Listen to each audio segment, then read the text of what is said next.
ലോകഭേദം യോഗ്യമല്ലെനിക്കത്താൽ ശോകമില്ല ഭാഗ്യം ഉണ്ട് ക്രിസ്തുവിൽ. നാഥനു മുൾമുടി നൽകിയ ലോകമേ നീ തരും പേരെനിക്കെന്തിനായി. നാഥനു മുൾമുടി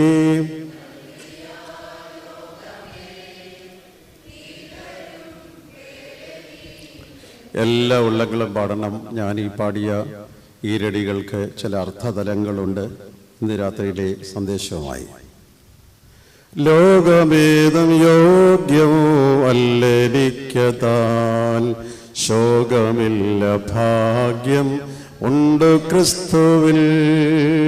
നാഥനു മുൾമുടി നൽകിയ ലോകമേ നീ തരും പേരെനിക്കെന്തിനായി. നാഥനു മുൾമുടി നൽകിയ ലോകമേ നീ തരും പേരെനിക്കെന്തിനായി. ദൈവതിരുനാമത്തിന് മഹത്വം ഉണ്ടായിരിക്കട്ടെ. വന്ദ്യനായ സാം കാഞ്ചിക്കൽ കോറപ്പിസ്കോപ്പ് അച്ഛൻ, വന്ദ്യരായ വൈദിക സഹോദരങ്ങളെ,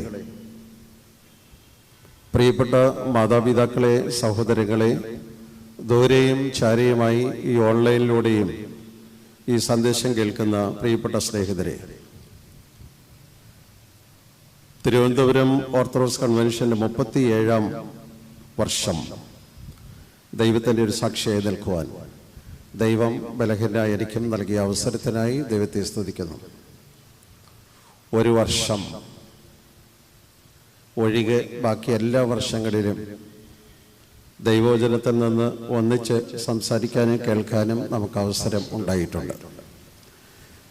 ഈ സുവിശേഷ പ്രസംഗം തുടങ്ങിയ 37 വർഷം മുമ്പ് അന്ന് മുതൽ ഈ ശുശ്രൂഷയിൽ പങ്കെടുക്കുന്നവരും എൻ്റെ മുമ്പിലുണ്ട്. അതുകൊണ്ട് ഓരോ വർഷവും ഇവിടെ എന്ത് സംസാരിച്ചിട്ടുണ്ട് എന്ന് ഞാൻ ശ്രദ്ധിച്ചു വച്ചിട്ടുണ്ട്. ഇന്ന് നമ്മൾ ചിന്തിക്കുന്ന ചില വിഷയങ്ങളിലേക്ക് കടക്കും മുമ്പ് ദൈവം നടത്തിയ അനുഗ്രഹങ്ങൾക്കായി ദൈവത്തെ സ്തുതിക്കാം. വിവിധങ്ങളായ ഇടവകളിൽ നിന്ന് കടന്നു വന്നിട്ടുള്ള എല്ലാ സ്നേഹിതർക്കും, പ്രിയപ്പെട്ട സിസ്റ്റേഴ്സ്, നമ്മുടെ മാനേജിംഗ് കമ്മിറ്റി അംഗം ശ്രീ IC ചെറിയാൻ ഉൾപ്പെടെയുള്ള സ്നേഹിതർ, എല്ലാ പ്രിയപ്പെട്ടവരെയും സന്തോഷത്തോടെ കാണട്ടെ. ഇന്ന് പേര്, പ്രശസ്തി, ഈ രണ്ട് സാധനങ്ങൾ നമ്മളെല്ലാവരും ആഗ്രഹിക്കുന്നവരാണ്. പേരും പ്രശസ്തിയും നമ്മളെല്ലാവരും ആഗ്രഹിക്കുന്നവരാണ്. എന്നാൽ പേരിന് വേണ്ടി മാത്രം നമ്മൾ എന്തെങ്കിലും ചെയ്താൽ അത് നിലനിൽക്കില്ല. പേരും പ്രശസ്തിയും നമ്മളെല്ലാവരും ആഗ്രഹിക്കുന്നവരാണ്, ഞാൻ ഉൾപ്പെടെ. പക്ഷെ പേരിന് വേണ്ടി മാത്രം എന്തെങ്കിലും ശുശ്രൂഷ ചെയ്താൽ അത് നിലനിൽക്കില്ല. അല്ലാത്തത് എക്കാലവും ഓർമ്മിക്കപ്പെടും. ഞാനതിന് 2 ഉദാഹരണങ്ങൾ പറയാം. ഉൽപ്പത്തി പുസ്തകം 4-ാം അധ്യായം 17-ാം വാക്യത്തിൽ, ഉൽപ്പത്തി 4:17, കായീൻ തൻ്റെ ഭാര്യയെ പരിഗ്രഹിച്ചു, ഒരു മകനെ പ്രസവിച്ചു, അവന് ഹാനോക്ക് എന്ന് പേരിട്ടു. അവൻ ഒരു പട്ടണം പണിതു, ആ പട്ടണത്തിന് ഹാനോക്ക് എന്ന് പേരിട്ടു. ഉൽപ്പത്തി പുസ്തകം 4-ാം അധ്യായം 17-ാമത്തെ വാക്യം.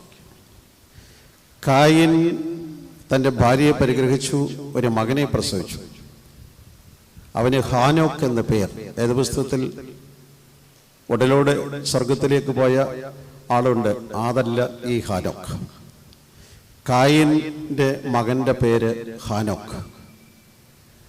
അവനൊരു പട്ടണം പണിതു, എന്നിട്ട് തൻ്റെ പേരും മകൻ്റെ പേരും എല്ലാ കാലവും നിലനിൽക്കാൻ വേണ്ടി ആ പട്ടണത്തിന് തന്നെ ഹാനോക്ക് എന്ന് പേരിട്ടു. പക്ഷെ ആ പട്ടണം ഇന്ന് ലോകത്തിൽ ഇല്ല. ഏതാനും നാളുകൾ കഴിഞ്ഞപ്പോൾ അങ്ങനെ ഒരു പട്ടണമേ ഇല്ല. എന്നും നിലനിൽക്കാൻ വേണ്ടി മോൻ്റെ പേരിട്ടതാണ്. പേരിന് വേണ്ടി ചെയ്യുന്ന ശുശ്രൂഷകളൊന്നും എപ്പോഴും നിലനിൽക്കില്ല. 2, ഉൽപ്പത്തി പുസ്തകം 11-ാം അധ്യായം 4-ാം വാക്യം. ഉൽപ്പത്തി പുസ്തകം 11-ാം അധ്യായം 4-ാം വാക്യത്തിൽ ആദ്യത്തെ കൺസ്ട്രക്ഷൻ നടക്കുന്നത് അവിടെയാണ്. അവർ പറഞ്ഞു, നമുക്ക് ആകാശത്തോളം ഉയരുന്ന ഒരു ഗോപുരം ഉണ്ടാക്കാം. അങ്ങനെ ആകാശത്തോളം ഉയരുന്ന ഒരു ഗോപുരം ഉണ്ടാക്കി. എന്തിനാണെന്ന് അവിടെ തന്നെ പറഞ്ഞിട്ടുണ്ട് 11-ാം വാക്യത്തിൽ. അങ്ങനെ നമുക്കൊരു പേരുണ്ടാകുമല്ലോ. എന്തിനാണോ ഗോപുരം പണിയുന്നത്? നമുക്കൊരു പേരുണ്ടാക്കാൻ. ആദ്യത്തെ കൺസ്ട്രക്ഷൻ ആണ്. നമുക്കങ്ങനെ ഒരു പേരുണ്ടാകുമല്ലോ. ഗോപുരം പണിതു. മുകളിലോട്ട് ചെന്ന് കഴിഞ്ഞപ്പോൾ ദൈവം ഇടപെട്ട് ആ പണിയുന്നവരുടെ ഭാഷ കലക്കിക്കളഞ്ഞു. എന്ന് പറഞ്ഞാൽ, കല്ലെടുക്കാൻ മേശിരിയോട് പറയുമ്പോൾ അയാൾക്കത് മനസ്സിലാകത്തില്ല. അന്നേരം അവൻ ചാന്തെടുക്കും. ചാന്തെടുക്കാൻ പറയുമ്പോൾ അവൻ കല്ലെടുക്കും. പറയുന്ന അങ്ങോട്ടും ഇങ്ങോട്ടും മനസ്സിലാകത്തില്ല. പണി പൊട്ടിപ്പോയി. കുറേ പണിത് കഴിഞ്ഞപ്പോൾ പണിതുകൊണ്ട് വന്ന ഗോപുരം പൊളിഞ്ഞുപോയി. അതാണ് ബാബേൽ ഗോപുരം. എന്തിനാണ് ഗോപുരം പണിതത്? അവരവിടെ സ്പെസിഫിക് ആയിട്ട് പറഞ്ഞിട്ടുണ്ട്. നമുക്കൊരു ആകാശത്തോളം ഉയരുന്ന ഒരു ഗോപുരം പണിയാം. എന്തിന്? ഒരു പേരുണ്ടാക്കാൻ. പേരുണ്ടാക്കാൻ പണിത ഗോപുരം ഒന്നീ തന്നെത്താൻ പൊളിയും, അല്ലെങ്കിൽ ഉടയവും പൊളിച്ചോളയും. ഒന്നുകിൽ തന്നെത്താൻ പൊളിഞ്ഞു പോവും, അല്ലെങ്കിൽ തമ്പുരാൻ പൊളിച്ചോളയും. ഈ 2 ഉദാഹരണം ഞാൻ പറഞ്ഞത്. പേരും പ്രശസ്തിയും ലോകത്തിൽ നമുക്ക് എല്ലാവർക്കും ആഗ്രഹിക്കുന്നതാണ്. പക്ഷേ ഈ വേദപുസ്തകത്തിൽ ധാരാളം ശുശ്രൂഷകൾ, ആളുകളുടെ ശുശ്രൂഷകളെക്കാളും ഓർക്കുന്ന ശുശ്രൂഷകൾ. പരിമല തിരുമേനിയെ ഓർക്കുന്നത് പേരിന് വേണ്ടി ശുശ്രൂഷ ചെയ്തുകൊണ്ടല്ല. മദർ തെരേസയെ ഓർക്കുന്നത് പേരിന് വേണ്ടി ശുശ്രൂഷ ചെയ്തുകൊണ്ടല്ല. പക്ഷെ അവരുടെ പേരുകളെക്കാലവും ഓർക്കുകയാണ്. സെൻട്രൽ ട്രാവൻകൂറിലെ ഒരു സ്ഥലത്ത്, ഞാൻ സ്ഥലമൊന്നും പറയുന്നില്ല, ഞാനൊരു ശമ്മാശനായിരുന്ന സമയം മുതൽ കഴിഞ്ഞ 41 വർഷങ്ങളായി ഞാൻ പ്രസംഗിക്കാൻ പോകുന്ന ഒരു സ്ഥലമുണ്ട്. സ്ഥലവും പറയുന്നില്ല, പള്ളിയും പറയുന്നില്ല. അവിടെ ചെല്ലുമ്പോഴെല്ലാം ആ ഫ്രണ്ടിൽ വന്നിരുന്ന് പ്രസംഗം കേൾക്കുന്ന ഒരാളുണ്ടായിരുന്നു. അയാളെ പെട്ടെന്ന് ഓർമ്മ വരും. കാരണം ഒരു 4.5 അടി നീളമേ ഉള്ളൂ. ഒരു വികലാംഗനാണ്. പക്ഷേ ഏറ്റവും ഫ്രണ്ടിൽ വന്നിരിക്കും. ഒരു പുസ്തകവും ഒരു ബൈബിളും ഒരു ഡയറിയും കൊണ്ട് എല്ലാം നോട്ട് ചെയ്ത് കുറിച്ചു വെക്കും. കഴിഞ്ഞ ചില വർഷങ്ങൾക്ക് മുമ്പ് അവിടെ ചെല്ലുമ്പോൾ അയാളെ കണ്ടില്ല. ഞാൻ അച്ഛനോട് ചോദിച്ചു, അച്ഛ, ആ മുമ്പിൽ വന്നിരിക്കുന്ന ആളുടെ പേര് എനിക്കറിയാം, പക്ഷെ പേര് പറയുന്നില്ല. പുള്ളിക്കാരനെ കണ്ടില്ലല്ലോ ഈ വർഷം. അന്നേരം അച്ഛൻ പറഞ്ഞു, അവൻ സുഖമില്ലാതെ കിടക്കുകയാണ്. അപ്പോൾ പ്രസംഗം കഴിഞ്ഞ് ഒരു വീട്ടിൽ ഭക്ഷണം കഴിക്കാൻ പോയ വഴിക്ക് അച്ഛൻ പറഞ്ഞു, ആ കാണുന്ന ഇവിടുന്ന് അകത്തോട്ട് കയറുന്ന 2ാമത്തെ വീടാണ് അവൻ്റെ വീട്. അപ്പോൾ ഞാൻ പറഞ്ഞു, അവർ ഭക്ഷണം എടുക്കുന്ന സമയം കൊണ്ട് നമുക്ക് അവരുടെ വീട്ടിലൊന്ന് കയറിയിട്ട് പോകാം. ഒരു രാത്രി ഒരു 9:30 കാണും. അവരുടെ വീട്ടിലേക്ക് ചെല്ലുമ്പോൾ ഒരു ചെറിയ വീട്, ഒരു ഒറ്റയടി പാത, ഒരു ചെറിയ വീട്, ഒരു 40 വോൾട്ടിൻ്റെ ബൾബ് ഇട്ടിട്ടുണ്ട്. അവൻ്റെ വീട്ടിലേക്ക് ചെല്ലുമ്പോൾ അയാൾ പ്രാർത്ഥിച്ചുകൊണ്ടിരിക്കുകയാണ്. ഞാൻ പറഞ്ഞു, ഡിസ്റ്റർബ് ചെയ്യേണ്ട, അവിടെ ഒരു സ്റ്റൂള് ആ തിണ്ണയിലുണ്ട്. ഞാനും അച്ഛനും കൂടെ അവിടെ ഇരുന്നു. അവൻ പ്രാർത്ഥിക്കുന്ന അവസാനിപ്പിക്കുന്ന ഭാഗം, കർത്താവേ, ഇന്ന് രാത്രി ദൈവവചനം പ്രസംഗിക്കാൻ വരുന്ന കറുകയിലച്ചനെ അനുഗ്രഹിക്കണേ. ആവശ്യമുള്ള സന്ദേശം ദൈവം നൽകണേ. ഞാൻ ആ വരാന്തയിൽ 2 മിനിറ്റ് കൂടി ഇരുന്നു പോയി. നമ്മളൊക്കെ പറയും ശുശ്രൂഷയാണ്, എല്ലാവരും പ്രാർത്ഥിക്കണേ എന്നൊക്കെ. ഞങ്ങൾ അച്ഛന്മാരുൾപ്പെടെയുള്ളവർ പ്രാർത്ഥിക്കാമെന്ന് പറയും. എന്നാൽ ഒരു പേരുമില്ലാത്ത, 4 അടി നീളമില്ലാത്ത വികലാംഗനായവൻ എന്നെ കണ്ടിട്ടൊന്നും പ്രാർത്ഥിച്ചല്ല. ഇത്തരക്കാരായ മനുഷ്യരുടെ പ്രാർത്ഥനയാണ് നമ്മെ നിലനിർത്തുന്നത്. അല്ലാതെ കേമന്മാരുടെ പ്രാർത്ഥനയൊന്നുമല്ല ഈ ലോകത്തെ നിലനിർത്തുന്നത്. പേരും പ്രശസ്തിയില്ലാത്ത സാധുക്കളായ ഇത്തരക്കാരുടെ പ്രാർത്ഥനകളാണ് സഭയെ നിലനിർത്തുന്നതും നമ്മെ നിലനിർത്തുന്നതും എന്ന് ഞാൻ അന്ന് പഠിച്ചു. ഇന്ന് രാത്രി ഞാൻ നിങ്ങളോട് സംസാരിക്കാൻ പോകുന്നത് പേരില്ലാത്ത ചിലരുടെ പെരുമയാർന്ന ശുശ്രൂഷ. ഇതാണ് എൻ്റെ ഹെഡിങ്. ഞാൻ എല്ലാ വർഷവും പ്രസംഗിക്കുന്ന പ്രസംഗങ്ങൾക്കും ഒരു ഹെഡിങ് ഉണ്ട്. പേരില്ലാത്ത മനുഷ്യരുടെ പെരുമയാർന്ന ശുശ്രൂഷകൾ. വേദപുസ്തകത്തിൽ പ്രതിപാദിച്ചിട്ടുള്ള അങ്ങനെയുള്ള 6 പേരെ എന്ന് ചൂണ്ടിക്കാട്ടുകയാണ്. അവരുടെ പേരുകളില്ല, പക്ഷെ അവരുടെ പെരുമയാർന്ന ശുശ്രൂഷകൾ രേഖപ്പെടുത്തിയിട്ടുണ്ട്. 1, യോഹന്നാന്റെ സുവിശേഷം 6-ാം അധ്യായം 1 മുതൽ 14 വരെയുള്ള വാക്യങ്ങൾ. യോഹന്നാൻ സുവിശേഷം 6-ാം അധ്യായം 1 മുതൽ 14 വരെയുള്ള വാക്യങ്ങളിൽ ഇവിടെ ഇരിക്കുന്ന എല്ലാവർക്കും അറിയാവുന്ന ഒരു സംഭവമാണ്. 4 സുവിശേഷങ്ങളിലും രേഖപ്പെടുത്തിയിട്ടുള്ള ഒരു പ്രധാന സംഭവം, നമ്മൾ ധാരാളം ചിന്തിച്ചിട്ടുള്ള, പള്ളികളിൽ കേട്ടിട്ടുള്ള സംഭവം. 4 സുവിശേഷങ്ങളിലും പറയുന്ന ഒരു പ്രധാന സംഭവം ഏതാണ്? പറയാമോ? 5 അപ്പം കൊണ്ട് 5000 പോഷിപ്പിച്ച സംഭവമാണ്. സംഭവം എല്ലാവർക്കും അറിയാവുന്നതുകൊണ്ട് ഞാനതൊന്നും പറയുന്നില്ല. യോഹന്നാൻ സുവിശേഷം 6-ാം അധ്യായം 1 മുതൽ 14 വരെ. യോഹന്നാൻ മാത്രമല്ല, മത്തായി, മാർക്കോസ്, ലൂക്കോസ്, യോഹന്നാൻ എല്ലാ സുവിശേഷത്തിലും ഇതുണ്ട്. ഞാൻ എല്ലാ വേദഭാഗങ്ങളും പറഞ്ഞ് കൺഫ്യൂഷൻ ആക്കുന്നില്ല. കർത്താവിൻ്റെ സന്നിധിയിലിരിക്കുന്ന ആളുകൾ സന്ധ്യയായപ്പോൾ ശിഷ്യന്മാർ എന്ന് പറഞ്ഞു, ഗുരു, ഈ സ്ഥലം മരുഭൂമിയാണ്, നേരവും വൈകി, ഇവരെ ഇവിടുന്ന് പറഞ്ഞു വിടണം. കർത്താവ് പറഞ്ഞു, അത് പ്രത്യേകമായി മത്തായി 14:15 പറഞ്ഞിട്ടുള്ളത് വാക്കാണ്. ഈ സ്ഥലം മരുഭൂമിയല്ലോ. കർത്താവ്, ഇത് മരുഭൂമിയാണ്, ഒരു സാധനം കിട്ടുന്ന സ്ഥലമല്ല, ഒരു തട്ടുകട പോലും ഇല്ലാത്ത സ്ഥലമാണ്. ഇവരെ എല്ലാം എത്രയും പെട്ടെന്ന് പറഞ്ഞു വിട്. രാത്രിയായി കഴിഞ്ഞാൽ പിന്നെ പല്ലാപ്പാവും, ഞങ്ങളെ കൊണ്ട് പിന്നെ ഒന്നും ചെയ്യാൻ പറ്റില്ല. അവിടെ എത്രയും പെട്ടെന്ന് സന്ധ്യയാകുന്നതിന് മുമ്പ് പറഞ്ഞു വിട്ടേര്. കർത്താവ് പക്ഷെ അത് സമ്മതിച്ചില്ല. നിങ്ങൾക്ക് സംഭവം അറിയാം. അപ്പോൾ പെട്ടെന്ന് അവരുടെ കൂട്ടത്തിലെ കണക്കപ്പള്ളിയായ ഫിലിപ്പോസ് ഒറ്റ വാക്കിൽ കണക്ക് കൂട്ടിയിട്ട് പറഞ്ഞു, കർത്താവേ, ഈ ഇരിക്കുന്നവന്മാർക്കെല്ലാം ഓരോ ചെറിയ കഷ്ണം അല്പം അപ്പം കൊടുക്കണമെങ്കിൽ തന്നെ 200 കാശാവും. 200 കാശിനെ മേടിച്ചാലും ശകലിച്ച് അച്ഛന്മാർ കുർബാന കൊടുക്കുന്നതിന് കൊണ്ട് കൊടുക്കാനേ തികയത്തുള്ളൂ. അതുകൊണ്ട് എത്രയും പെട്ടെന്ന് പറഞ്ഞു വിട്ടേര്. അയാൾ കണക്ക് കൂട്ടിയിട്ട് പെട്ടെന്ന് കണക്ക് പറഞ്ഞു. അപ്പോൾ അന്ത്രയോസ് എന്നയാൾ പറഞ്ഞു, ഇവിടെ ഒരു ബാലകനുണ്ട്, അവൻ്റെ കയ്യിൽ 5 അപ്പവും 2 മീനും ഉണ്ട്. ഇവിടെയുള്ള ഒരു ബാലകനുണ്ട്, ആ ബാലകന്റെ കയ്യിൽ 5 അപ്പവും 2 മീനും ഉണ്ട്. എന്താ ആ പയ്യന്റെ പേര്? അവിടെയുള്ള ബാലന്റെ പേരെന്താ? ബാലനെന്നല്ല അവന്റെ പേര്. AK ബാലനോ ബാർബറാം ബാലനോ അതുപോലുള്ളൊരു ബാലനല്ല. അവന്റെ പേരെന്താ? ഇവിടെ ഒരു പയ്യനുണ്ട്, അവന്റെ പേരറിയത്തില്ല. അവന്റെ കയ്യിൽ 5 അപ്പവും 2 മീനും ഉണ്ട്. അവനാണ് എൻ്റെ കഥാപാത്രം. 5 അപ്പം കൊണ്ട് 5000 പോഷിപ്പിച്ചു, എല്ലാം കൊടുത്തു എന്നൊക്കെ എല്ലാവരും പറയുമെങ്കിൽ ഈ പയ്യനെ ആരും ഓർക്കാറില്ല. ഞാൻ ഈ വിസ്മരിക്കപ്പെട്ട പയ്യനെയാണ് നിങ്ങളുടെ മുമ്പിൽ അവതരിപ്പിക്കുന്നത്. പേരില്ലാത്ത ഒരുത്തൻ്റെ ശുശ്രൂഷ. എന്താണ് അവൻ്റെ ശുശ്രൂഷ? നമുക്ക് അറിയാവുന്ന പോലെ ഈ ബാലൻ പ്രസംഗം കേൾക്കാൻ വന്നതാണ്, കർത്താവിൻ്റെ ശുശ്രൂഷ കേൾക്കാൻ വന്നതാണ്, അതിൽ അറ്റൻഡ് ചെയ്യാൻ വന്നയാളാണ്. അവനൊരു സാധു കുടുംബത്തിലെ ബാലനാണ്.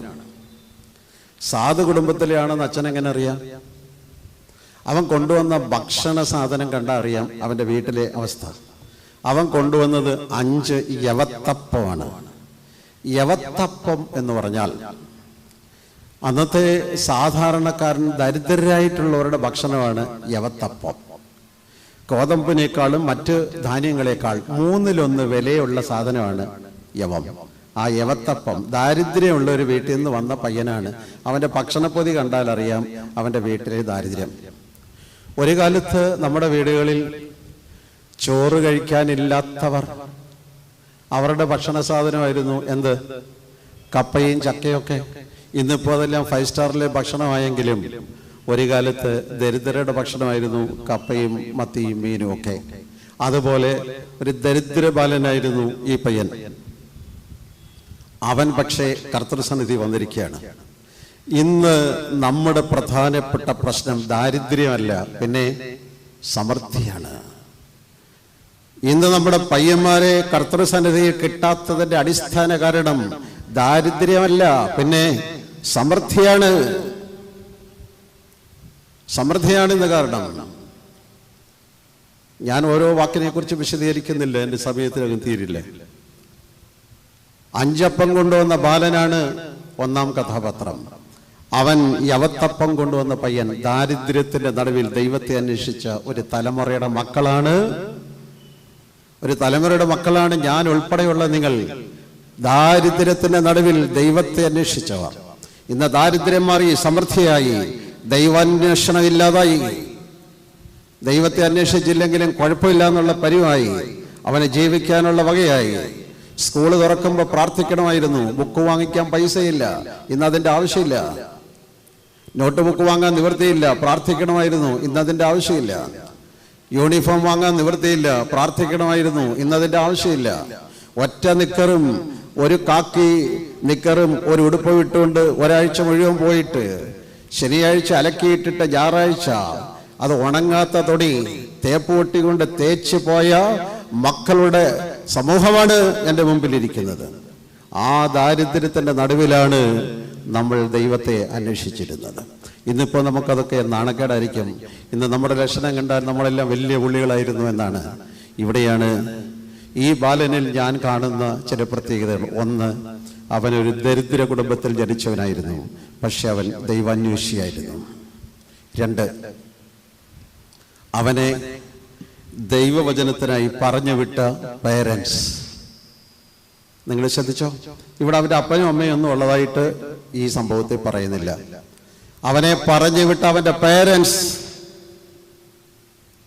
ഇവിടെ ഞാൻ കുറച്ച് ദിവസം കൊണ്ട് പറയുന്നു, ഞായറാഴ്ച യുവർക്ക് വേണ്ടി കൺവെൻഷനുണ്ട്, പേര് രജിസ്റ്റർ ചെയ്യണം.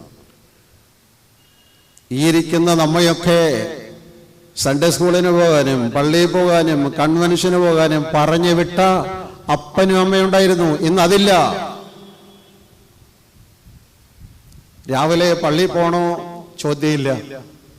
സൺഡേ സ്കൂളിന് പോണോ? ചോദ്യമില്ല. കൺവെൻഷന് പോണോ? ചോദ്യമില്ല. ഓപ്ഷനില്ല. പിന്നെ പോയേ പറ്റൂ. ദൈവസന്നിധിയിലേക്ക് പറഞ്ഞു വിടുന്ന പേരൻസ്. നീ പോകണ്ടാടാ, ഞായറാഴ്ച ഇന്നാണ് അത്യാവശ്യമായിട്ടുള്ള ഫിസിക്സിന്റെ ക്ലാസ്. ഇവിടെയാണ് ഈ കുടുംബത്തിൽ കാണുന്ന, ഈ ബാലനിൽ കാണുന്ന 2-ാം പ്രത്യേകത. മക്കളെ ദൈവസന്നിധിയിലേക്ക് പറഞ്ഞു വിട്ട പേരൻസ്. 3, നിങ്ങൾ താഴേക്ക് നോക്കിക്കോ.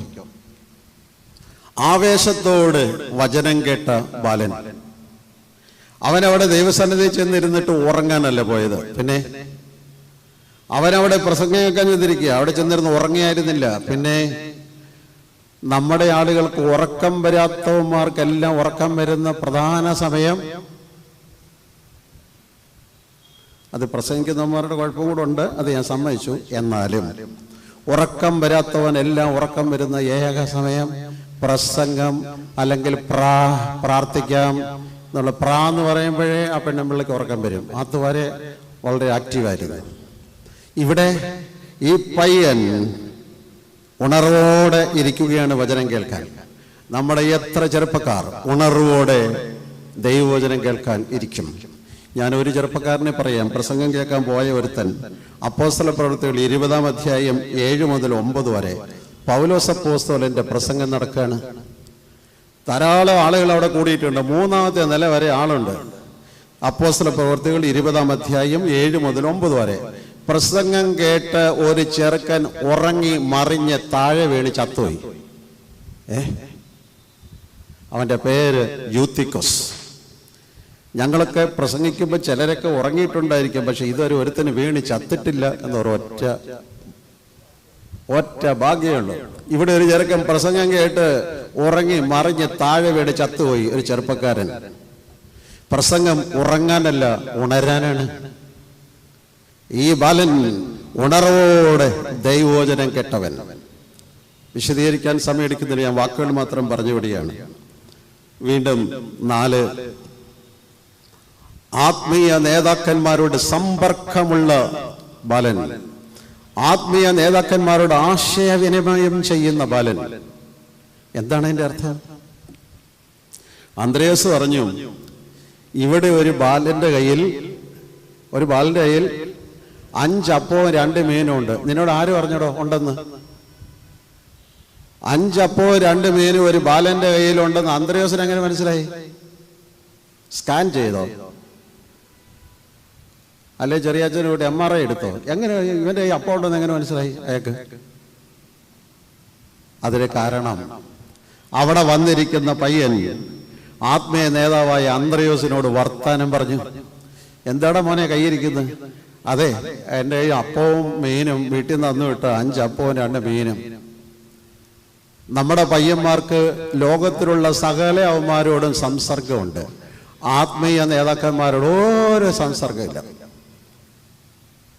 ഒരുത്തൻ്റെ വീട് വിസിറ്റ് ചെയ്യാൻ ചെന്നാൽ അവിടെ ആളില്ല. അവൻ ജനൽ തുറന്നിട്ട് പറയും, അച്ഛ അമ്മ ഇവിടെ ഇല്ല കേട്ടോ, അപ്പനില്ല. ഓ, ഇവിടെ ആളില്ല, നീ ഇവനെന്തോടെ ഇവിടുത്തെ ആളില്ല. എങ്ങനെ ഇടപെടണമെന്ന് അറിഞ്ഞൂടാ.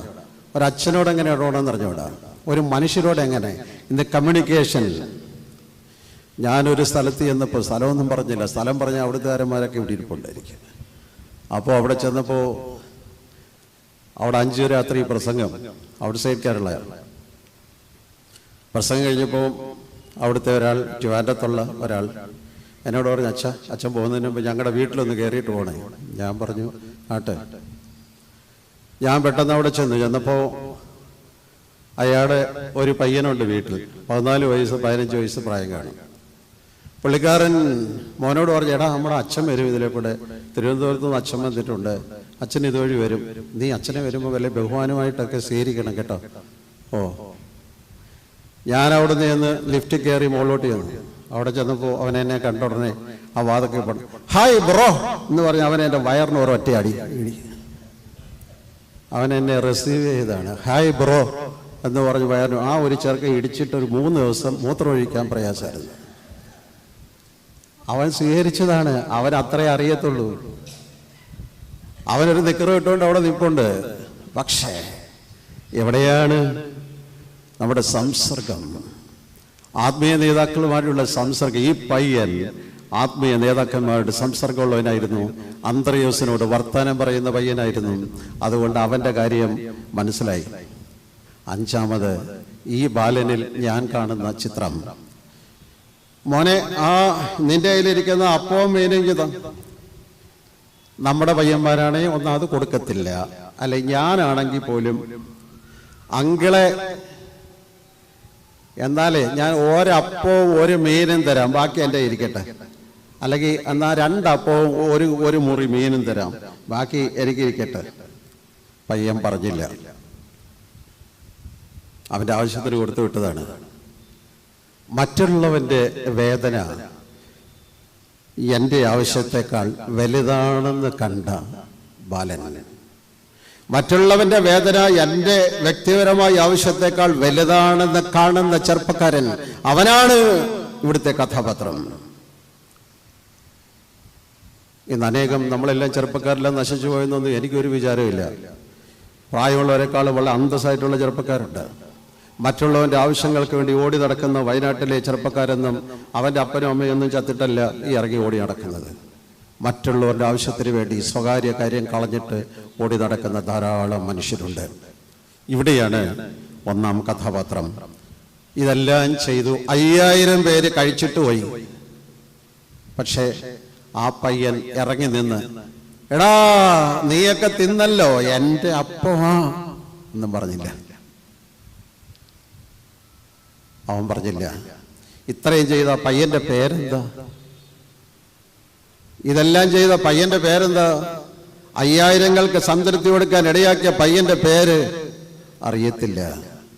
അവനാണ് പേരില്ലാത്തവന്റെ പെരുമയാർന്ന ശുശ്രൂഷ 1. 5 അപ്പം കൊണ്ട് 5000-ങ്ങൾക്കായി കൊടുത്ത ബാലൻ. 2 രാജാക്കന്മാർ 5-ാം അധ്യായം 1 മുതൽ 5 വരെയുള്ള വാക്യങ്ങൾ. 2 രാജാക്കന്മാർ 5-ാം അധ്യായം 1 മുതൽ 5 വരെ. ആരാം രാജാവിന്റെ സേനാപതിയായ നയമാൻ മുഖാന്തരം ആരാമിന് ജയം നേടിയത് കൊണ്ട് രാജാവ് അവനെ മഹാനും മാന്യനുമായി എണ്ണയും. അവൻ പരാക്രമശാലിയായിരുന്നു, എങ്കിലും കുഷ്ഠരോഗിയായിരുന്നു. ആരാമ്യർ കവർച്ചപ്പടയായി പിടിച്ചുകൊണ്ടുവന്ന ഒരു പെൺകുട്ടി അവിടെ ഉണ്ടായിരുന്നു. അവൾ യജമാനത്തിയോട്, യജമാനൻ ശമരിയായിലെ പ്രവാചകന്റെ അടുത്തേക്ക് വന്ന് ചെന്നിരുന്നെങ്കിൽ അവന് സുഖം വരുമായിരുന്നു എന്ന് പറഞ്ഞു. ഇതിന്റെ ഉള്ളടക്കം 2 രാജാക്കന്മാർ 5-ാം അധ്യായം 1 മുതലുള്ള വാക്യങ്ങൾ. വീട്ടിൽ ചെന്ന് സവിസ്തരം വായിക്കണം. മുഴുവൻ വായിക്കാൻ ഞാൻ സമയമെടുക്കുന്നില്ല. രാജാവിൻ്റെ അവിടെ അവർ അടിമകളായി പിടിച്ചുകൊണ്ടുവന്ന ഇസ്രായേൽക്കാരി ഒരു പെൺകുട്ടിയാണ്, വലിയ യഹൂദ പെൺകുട്ടി. അവൾ കൊള്ളാവുന്നൊരു കൊച്ചായതുകൊണ്ട് സേനാധിപതിയായ നയമാന്റെ വീട്ടിൽ വേലക്കാരിയായിട്ട് നിർത്തി. ആ പെൺകുട്ടിയുടെ ശുശ്രൂഷയാണ് പെരുമയുള്ള 2-ാം ശുശ്രൂഷ. പിടിച്ചുകൊണ്ടുപോയതാണ്. അവളുടെ വീട് പോയി, അവിടെ കുടുംബം പോയി, അവിടെ അപ്പനും അമ്മയും പോയി, എല്ലാവരും പോയി. അവളെ പിടിച്ച് ഇവിടെ കൊണ്ടുവന്ന് അറിയാൻ വയ്യാത്ത നാട്ടിൽ കൊണ്ടിട്ടേക്കാണ്. അയാളെ കാണുമ്പോൾ 4 തെറി പറയണമെന്നുള്ള വിചാരിച്ചിരിക്കേണ്ടതാണ്. പക്ഷേ അവനോട് പകയില്ലാത്ത ഒരു പെൺകുട്ടി. എന്നെ പിടിച്ചുകൊണ്ടുവന്ന ഈ സാഹചര്യത്തെക്കുറിച്ച് പകയില്ല, വൈരാഗ്യമില്ലാത്ത ഒരു പെൺകുട്ടിയാണ് അവൾ. 2, യജമാനത്തിയോട് അവൾ ചോദിച്ചു, മാഡം, കൊച്ചമ്മേ, ഇവിടെ പദവിയുണ്ട്, സാറിന് ഔദ്യോഗിക വാഹനങ്ങളുണ്ട്, എല്ലാ സൗകര്യങ്ങളുമുണ്ട്, പക്ഷേ ഇവിടെ എന്തോ ഒരു പ്രയാസമുണ്ടല്ലോ. കൊച്ചമ്മയുടെ മുഖത്തൊരു വേദന. എന്താണ് ഈ വേദന? അപ്പോൾ അവൾ പറഞ്ഞു, സാറിന് കുഷ്ഠരോഗമാണ്, യജമാനന് കുഷ്ഠരോഗമാണ് മോളെ. ഓ, നന്നായി എന്ന് പറഞ്ഞില്ല. അവൾ പറഞ്ഞു, എൻ്റെ നാട്ടിൽ ശമരിയായിലെ ഒരു പ്രവാചകനുണ്ട്, ഏലീശ. അവിടെ ചെന്നാൽ സൗഖ്യം വരും. 2ാമത് ഞാൻ ഈ കുട്ടിയിൽ കാണുന്ന കാര്യം, മറ്റുള്ളവർ യജമാനത്തിയുടെ ദുഃഖം മനസ്സിലാക്കിയ അടിമപ്പെണ്ണ്. യജമാനത്തിയുടെ ദുഃഖം മനസ്സിലാക്കിയ പെണ്ണ്. നമ്മൾ ചിലരുടെ ദുഃഖം ചോദിക്കാറുണ്ട്. എന്താണ് ദുഃഖം?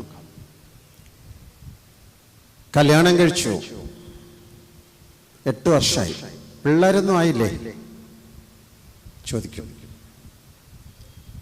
ചിലർ അറിയാൻ വേണ്ടി ചോദിക്കുന്നവരുണ്ട്, ചിലർ സഹായിക്കാൻ വേണ്ടി ചോദിക്കുന്നവരുണ്ട്, ചിലർ വെറുതെ ആക്കാനായിട്ട് ചോദിക്കുന്നവരുണ്ട്. പഠിത്തം കഴിഞ്ഞിട്ട് ഇത്രയും നാൾ ജോലിയൊന്നും ആയില്ലേ?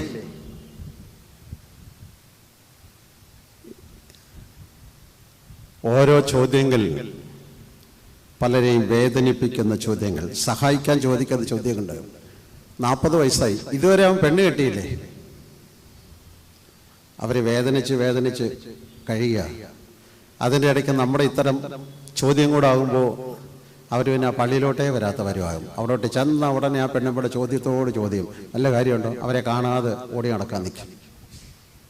കർത്താവ് ഇതുപോലൊരു ചോദ്യം ഒരിക്കൽ യോഹന്നാന്റെ സുവിശേഷം 21-ാം അധ്യായം 5-ാം വാക്യത്തിൽ, അപ്പോസ്തലന്മാരെല്ലാവരും കർത്താവിൻ്റെ അടുത്ത് നിന്ന് വിട്ടുപോയിട്ട് വല വീശി കഷ്ടപ്പെട്ട് പാടുപെട്ട് ഇറങ്ങിക്കഴിഞ്ഞ് ഒരു ഊപ്പെ പോലും കിട്ടാതെ ഇങ്ങനെ തളർന്നു നിൽക്കുമ്പോൾ കർത്താവ് എന്നൊരു ചോദ്യം. എന്താ ചോദ്യം?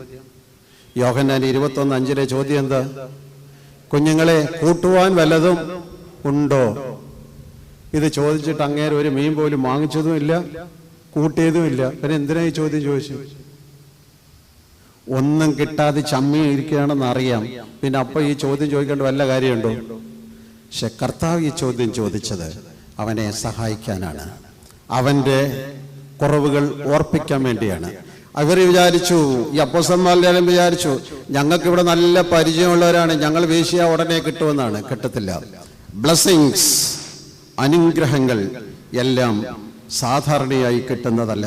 Blessings are not achievements. അനുഗ്രഹങ്ങളെല്ലാം അച്ചീവ്മെന്റ്സ് അല്ല. അങ്ങനെ വന്നപ്പോ ഇത് ചോദിച്ചിട്ട് കർത്താവ് അവരെ കളിയാക്കാനല്ല, അവർ തിരിച്ചു വന്നപ്പോ കാണാം കനലിന്മേൽ ചുട്ടിരിക്കുന്ന മീനും അടയും. From breakdown to breakfast, അതാണ് ഇവിടുത്തെ സന്ദേശം. From breakdown to breakfast. അവരുടെ ജീവിതം ബ്രേക്ക് ഡൗൺ ആയിരുന്നു. പക്ഷെ കർത്താവ് അവർക്ക് വേണ്ടി പ്രാതലൊരുക്കി കാത്തിരുന്ന ദൈവം. ഒരുത്തന്റെ വേദന തിരിച്ചറിയുമ്പോൾ, വേദന ചോദിച്ചറിയുന്നത് സഹായിക്കാനാവണം, അവനെ മുറിവേൽപ്പിക്കാൻ ആവരുത്. ഈ പെൺകുട്ടിയെ അവിടുത്തെ വേദന ചോദിച്ചറിഞ്ഞത് സഹായിക്കാനാണ്, മുറിവേൽപ്പിക്കാൻ അല്ല. മൂന്നാമത് ഞാൻ അവളിൽ കാണുന്നത്, അവൾ പറഞ്ഞു, ശമരിയയിലെ പ്രവാചകരുടെ അടുത്തൊന്ന് ചെന്ന് നോക്കാന്നല്ല. നിങ്ങൾ വീട്ടിൽ ചെന്ന് വായിക്കണം. ഒന്ന് ചെന്ന് നോക്കൂ അച്ഛമ്മേ, ഒന്ന് ട്രൈ ചെയ്ത് നോക്കേ, ചിലപ്പോൾ ശരിയാകുമായിരിക്കും എന്നല്ല. പിന്നെ ശമരിയയിൽ എൻ്റെ നാട്ടിലൊരു പ്രവാചകനുണ്ട്, അവിടെ ചെല്ല്, യജമാനന് സുഖം വരും. 5-ാമത്തെ അധ്യായം നിങ്ങൾ വീട്ടിൽ വായിക്കണം ആ ഭാഗം. ശമരിയയിലെ പ്രവാചകരുടെ അടുത്ത് ചെല്ല്, അവിടെ സൗഖ്യം വരും. 5-ാമത്തെ അധ്യായം 3-ാം വാക്യം. പ്രവാചകന്റെ അടുത്തേക്ക് യജമാനനെ ആനയിച്ച അടിമ ബാലിക. അവനെല്ലാം ഉണ്ടായിരുന്നെങ്കിലും അവൻ കുഷ്ഠരോഗിയായിരുന്നു. പക്ഷെ അവൻ പോയത് അവൻ്റെതായ വിധത്തിലാണ്. അവൻ പോകുന്നതിന്റെ ഡീറ്റെയിൽസ് അവിടെ പറഞ്ഞിട്ടുണ്ട്, ഞാൻ വായിക്കാൻ സമയമില്ലാത്തതുകൊണ്ട് പറയുന്നില്ല. അവൻ രാജാവിന്റെ ഒരു റെക്കമെൻഡേഷൻ ലെറ്റർ, പിന്നെ രാജാവിന്റെ റെക്കമെൻഡേഷൻ ലെറ്റർ, അവൻ കൊണ്ടുപോയ സാധനത്തിന്റെ ലിസ്റ്റ് അവിടെ പറഞ്ഞിട്ടുണ്ട്. അവൻ കൊണ്ടുപോയ സാധനം, ആ വാക്കുകളിൽ പറയാണ്, 10 താലന്ത് വെള്ളി, 100 ശേക്കൽ പൊന്ന്, 10 കൂട്ടം വസ്ത്രം. ഇത്രയും സാധനം കൊണ്ടാണ് പോയത്. ഇതൊന്നും പ്രവാചകൻ അവനെ വഴിക്ക് വെച്ച് കണ്ടപ്പോഴേ പറഞ്ഞു, നീ പോയി കുളിക്ക്, യോർദാൻ നദി പോയി 7 പ്രാവശ്യം കുളിക്ക്. അത് അവന് ഇഷ്ടപ്പെട്ടില്ല ആ ട്രീറ്റ്മെന്റ്. ഞാൻ ഇത്രയും VIP ആയിട്ടുള്ള ഒരാൾ വന്നപ്പം കുളിക്കാൻ പറഞ്ഞിട്ട് വന്ന ജോലി എന്ത്? നിങ്ങൾ അധ്യായം വായിച്ചു നോക്കണം. അവൻ പറയുന്നുണ്ട്, ഞാൻ വിചാരിച്ചത് അയാൾ ഇറങ്ങി വന്ന് എൻ്റെ ആ സൂയിലെന്ന് പറയുന്ന ഭാഗത്തെ കൈയൊക്കെ ഒന്ന് ആട്ടി ഒന്ന് വിറപ്പിച്ച് എന്തെങ്കിലുമൊക്കെ ഒരു പരിപാടികൾ ചെയ്ത് സുഖം വരുത്തുമെന്നാണ്. ഇയാൾ ഒന്നും ചെയ്തില്ല. ദൂരെ എന്ന് പറഞ്ഞു പോയി കുളിച്ചിട്ട് വരെ 7 പ്രാവശ്യം കുളിക്ക്.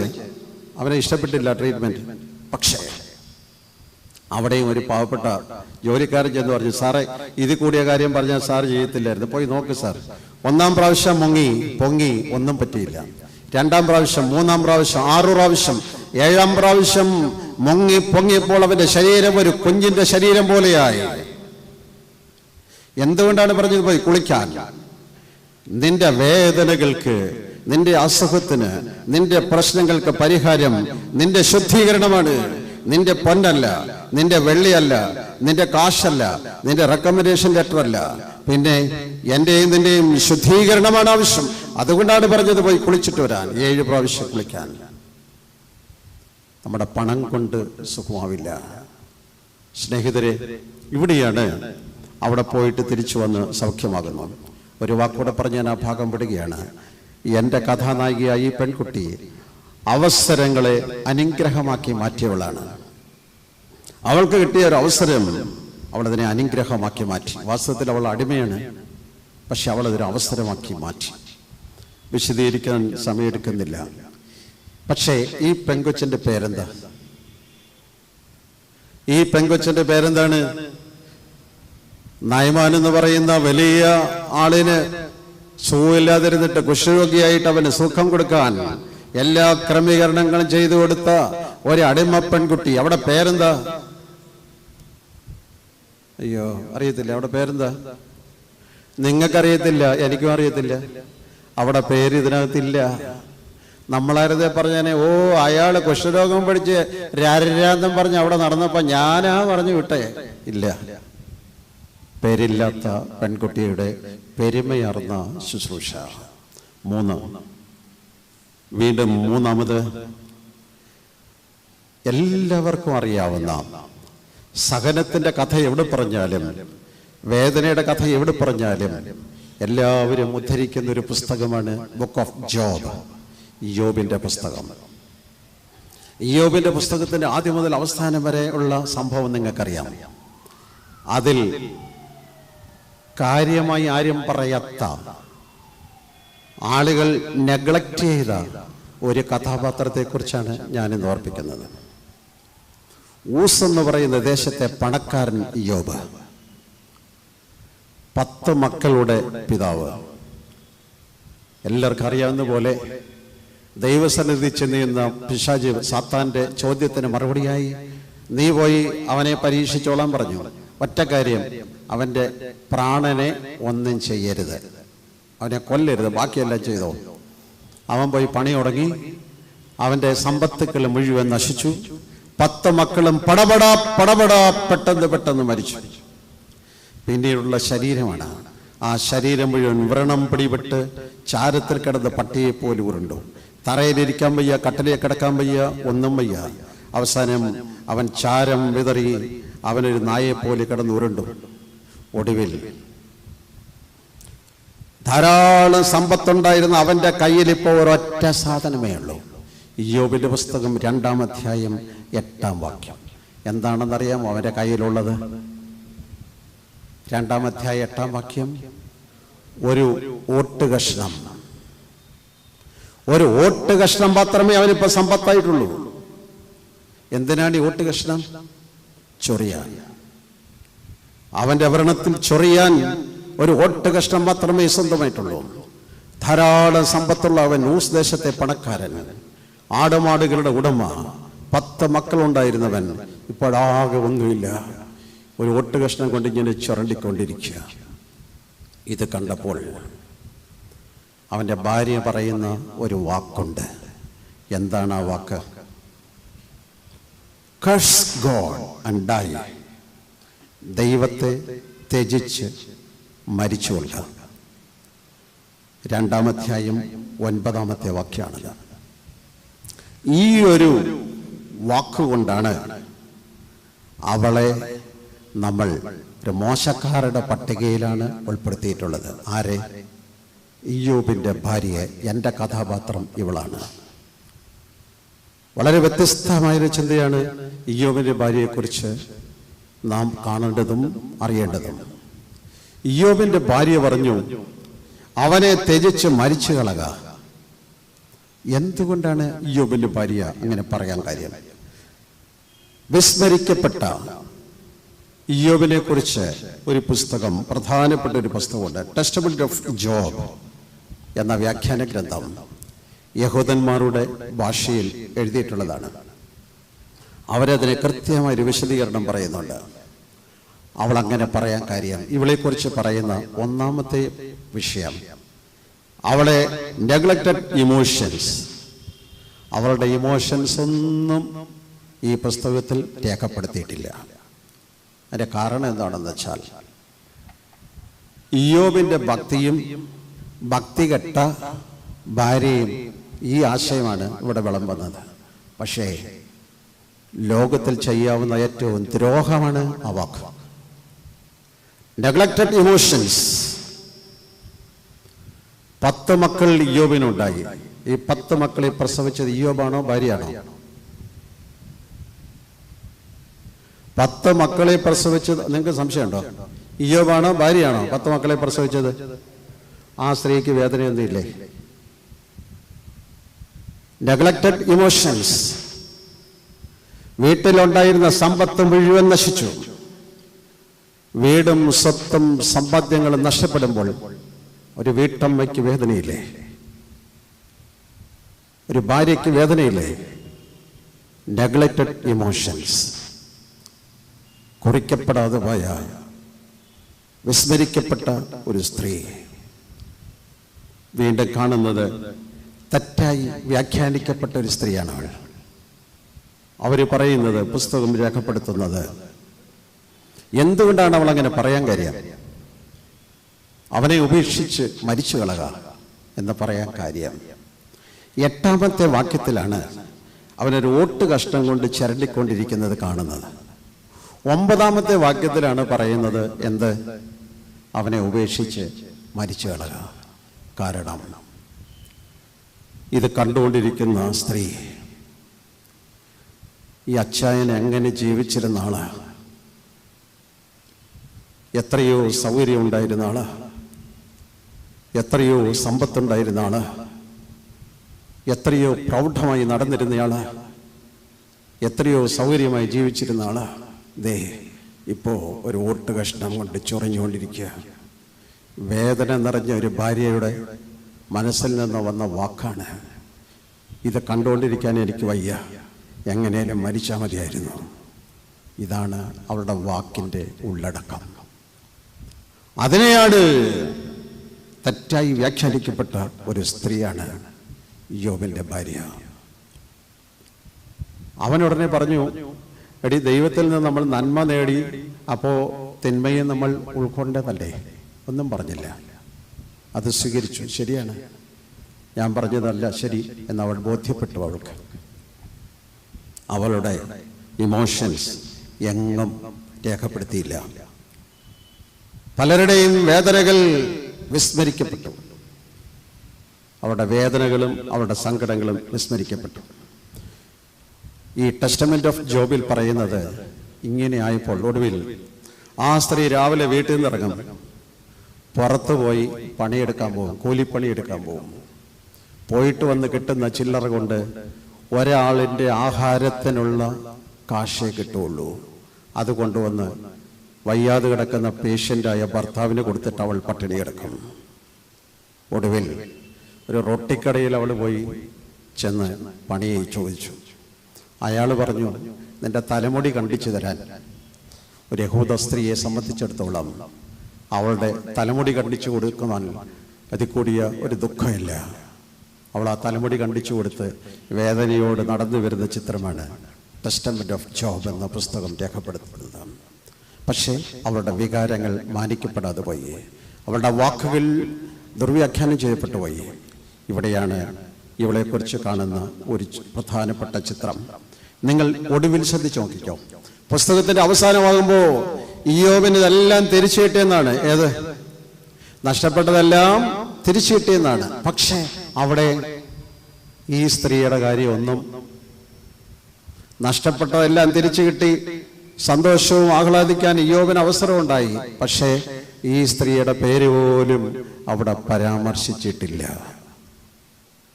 Neglected existence. അവൾ ഉണ്ടോ എന്ന് പറഞ്ഞുകൂടാ, ചത്തോ എന്ന് പറഞ്ഞുകൂടാ, അവൾക്കിത് അനുഭവിക്കാൻ അവസരം ഉണ്ടായോ എന്നും അറിഞ്ഞുകൂടാ. അതാണ് വേദപുസ്തകത്തിൽ പേര് രേഖപ്പെടുത്തിയിട്ടില്ലാത്ത മൂന്നാമത്തെ ആൾ. Neglected experience, neglected emotions, neglected existence. ഈ സ്ത്രീയുടെ വേദന പ്രിയപ്പെട്ടവരെ പലപ്പോഴും നമ്മുടെ ഇമോഷൻസ് മാനിക്കപ്പെടാതെ പോയതേക്കാം. പലപ്പോഴും നമ്മുടെ കഷ്ടപ്പാടുകൾ കാണാതെ പോയേക്കാം. പലപ്പോഴും നമ്മുടെ അധ്വാനം വിലമതിക്കാതെ പോയേക്കാം.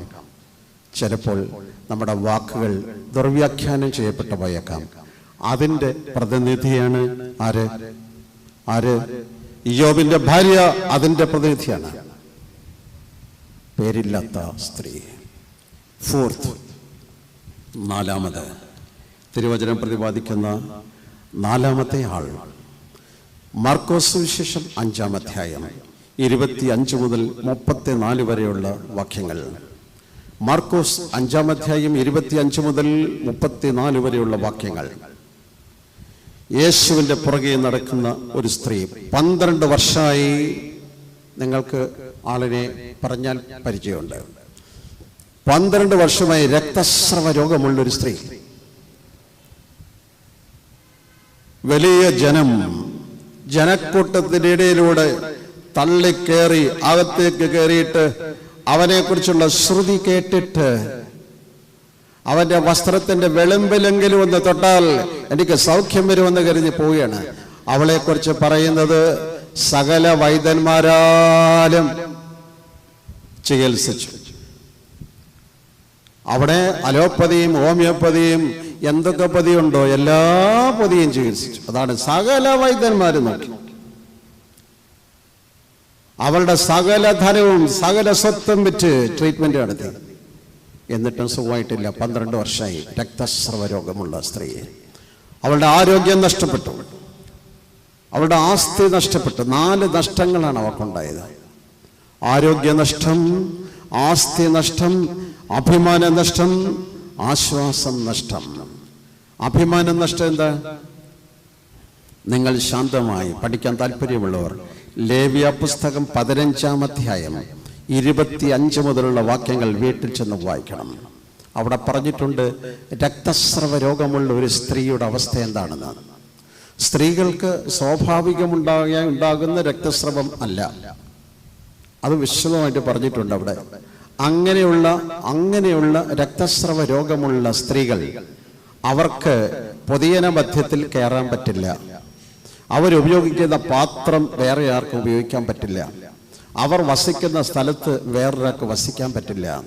അവർ കിടക്കുന്നൊരു സ്ഥലത്ത് വേറൊരാൾക്ക് കിടക്കാൻ പറ്റില്ല. നമ്മൾ കൊറോണയിൽ കേട്ടു ക്വാറന്റൈൻ എന്ന വാക്ക്, അതിവിടെയാണ്. ക്വാറന്റൈനിലാണ് അവർ. അവർക്ക് പൊതുജനങ്ങളുടെ ഇടയിൽ വരാൻ പറ്റത്തില്ല, സ്വന്തം വീട്ടിൽ ജീവിക്കാൻ പറ്റില്ല, ഭർത്താവും പിള്ളേരുമായിട്ട് വർത്താനം പറയാൻ പറ്റത്തില്ല. ഇതാണ്, അല്ലാതെ വെറുതെ ഒരു ബ്ലീഡിങ് എന്നുള്ള അസുഖമല്ല. അന്നത്തെ അവസ്ഥ അതാണ്. അവൾക്ക് ആകെപ്പാടെ മാനനഷ്ടം. അവിടെ നമുക്കറിയാം, നമ്മൾ കൊറോണ വന്ന സമയത്തും എനിക്കറിയാവുന്ന വീട്ടിൽ പിള്ളേർ വളരെ കഷ്ടപ്പെട്ട് 4 കൊല്ലമായിട്ട് നാട്ടിൽ വന്നതാണ്. ഇവിടെ വന്നപ്പോൾ അപ്പനും അമ്മയ്ക്കും കൊറോണ. വീടിൻ്റെ മുകളിൽ നിന്ന് ഒരു ബക്കറ്റിനകത്ത് ഒരു കയറെ കെട്ടി താഴോട്ടിറക്കി കഴിക്കാൻ കൊടുക്കും. ഇവിടുന്ന് കിണറിൽ നിന്ന് വെള്ളം കോരുന്ന പോലെ വലിച്ച് മോളിൽ കയറ്റും. അപ്പച്ചനെ കാണാൻ പറ്റില്ല. ക്വാറന്റൈൻ. അന്നത്തെ സ്ഥിതി അതാണ്. രക്തസ്രാവമുള്ള ഒരു സ്ത്രീയുടെ അവസ്ഥ അതാണ്. അപ്പോഴാണ് അവളിങ്ങനെ കേട്ടു, യേശു മഹാവൈദ്യനായൻ ഇങ്ങനെ പോന്ന് കേട്ടു. ഇനി ഒന്നും നോക്കാനില്ല, ഇടവമല നോക്കാനില്ല, ഞാൻ ക്വാറന്റൈൻ ഒന്നും നോക്കുന്നില്ല, ആരെങ്കിലും എന്തെങ്കിലും ചെയ്യുന്നൊക്കെ ചെയ്യട്ടെ. ജനങ്ങളുടെ ഇടയിലൂടെ അവൾ പ്രതിസന്ധികളെ തരണം ചെയ്തുകൊണ്ട് ഉള്ളിലേക്ക് കടന്ന് അവന്റെ വസ്ത്രത്തിന്റെ വിളമ്പേലെങ്കിലും ഒന്ന് തൊടാമെന്ന് വിചാരിച്ച് വസ്ത്രത്തിന്റെ വിളമ്പിൽ തൊട്ടിട്ട് അവൾ പേടിച്ച് വിറച്ച് മാറി നിന്നു. അപ്പോ കാണാം, ആരും കണ്ടില്ലെന്ന് വിചാരിച്ചപ്പോ യേശു തിരിഞ്ഞു എന്ന് ചോദിച്ചു, എന്റെ വസ്ത്രത്തെ തൊട്ടത്? നിങ്ങൾക്ക് ആ ഭാവം അറിയത്തില്ലേ? എന്റെ വസ്ത്രത്തെ തൊട്ടത് ആര്? എന്തൊരു ചോദ്യം! ശിഷ്യന്മാർ ചോദിച്ചു, കർത്താവ്, ഇത്രയും ആളുകൾ ഇടിച്ചിടിച്ച് പുറകെ നടക്കുമ്പോൾ തുണിയെ തൊട്ട ആരാണെന്നൊക്കെ എന്തൊരു ചീപ്പായിട്ടുള്ള ചോദ്യമാണ്. യേശു പറഞ്ഞു, അങ്ങനെയല്ല, ശക്തി എങ്കിൽ നിന്ന് പോയി എൻ്റെ കയ്യിൽ നിന്ന്, എന്നിൽ നിന്ന് ശക്തി പിടിച്ചിട്ടു പോയി ഒരാൾ.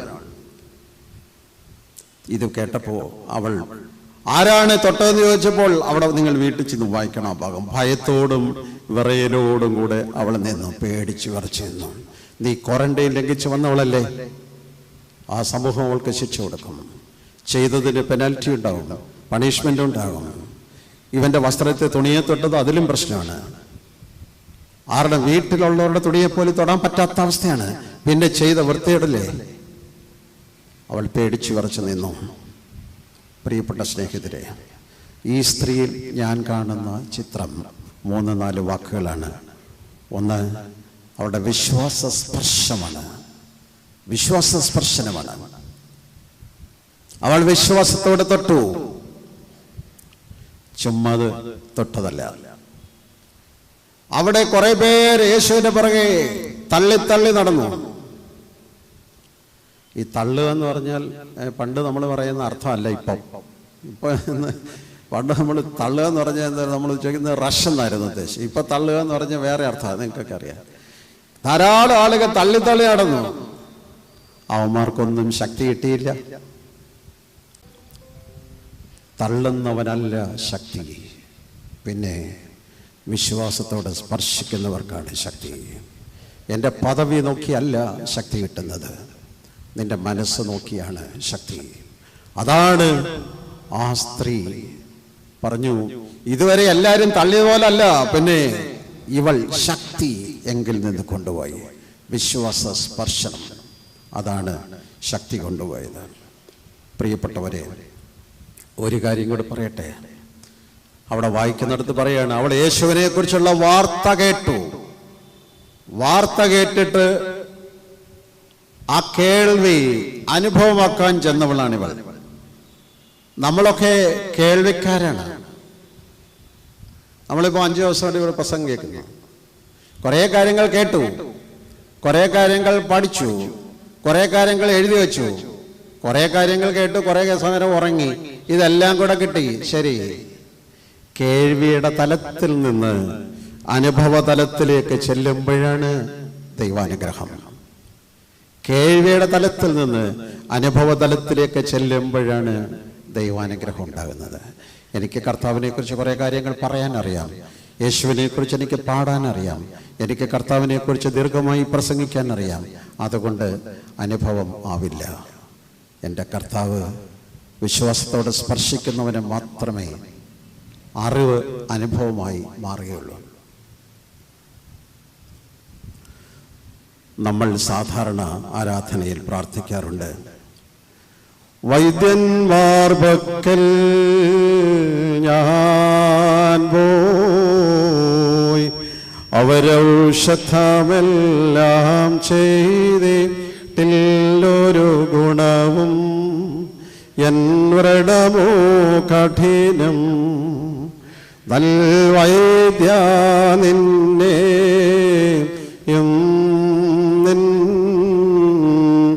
ഔഷധ ഗുണവും ഞാൻ കേട്ടു നിങ്ങൾ വരും നേൻ സുഖമേൽക്കും നൂനം.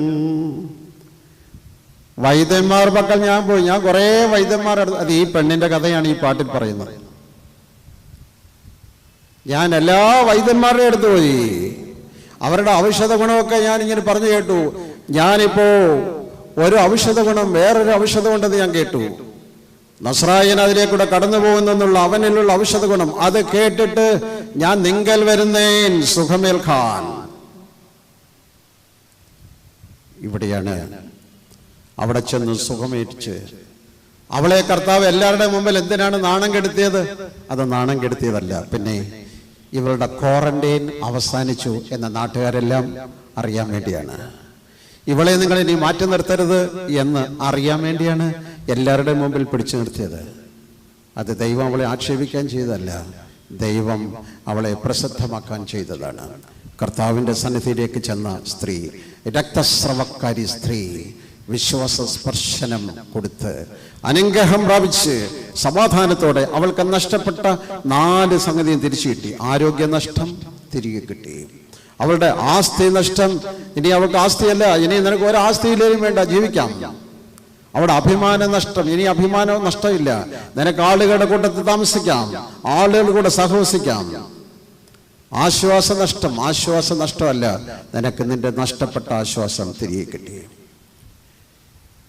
ഈ സ്ത്രീയുടെ പേരെന്താ? ഈ സ്ത്രീയുടെ പേരെന്താ? അയ്യോ, ഈ സ്ത്രീയുടെ പേരെന്താ? അവളുടെ പേര് രക്തസ്രവക്കാരി സ്ത്രീ. കഷ്ടം, അവളാണ്, അവളുടെ പേരില്ല. പക്ഷേ വിശ്വാസ സ്പർശനത്താൽ പെരുമയാർന്ന ശുശ്രൂഷ നിർവഹിച്ച സ്ത്രീ. അവളുടെ പേരില്ല, പക്ഷേ അവളുടെ ശുശ്രൂഷ പെരുമയാർന്നതാണ്. 5, ഞാൻ 6 കാര്യങ്ങൾ പറഞ്ഞ് പ്രസംഗം നിർത്തും. 5, മത്തായി സുവിശേഷം 15-ാം അധ്യായം 21 മുതൽ 28 വരെ. അവിടെ ഇങ്ങനെയാണ്, അവൻ സോർ സീദോൻ എന്നീ പ്രദേശങ്ങളിലേക്ക് പോയി. അപ്പോൾ ഒരു സ്ത്രീ, ഒരു കനാന്യ സ്ത്രീ വന്ന്, കർത്താവേ, ദാവീദ് പുത്രാ, കരുണ തോന്നണേ. നിങ്ങൾക്ക് സംഭവം അറിയാം. എന്താ പ്രശ്നം? അവരുടെ ഇഷ്യൂ എന്താ? മത്തായി സുവിശേഷം 15, 21 മുതൽ 28 വരെയാണ്. എന്താണ് അവളുടെ പ്രശ്നം?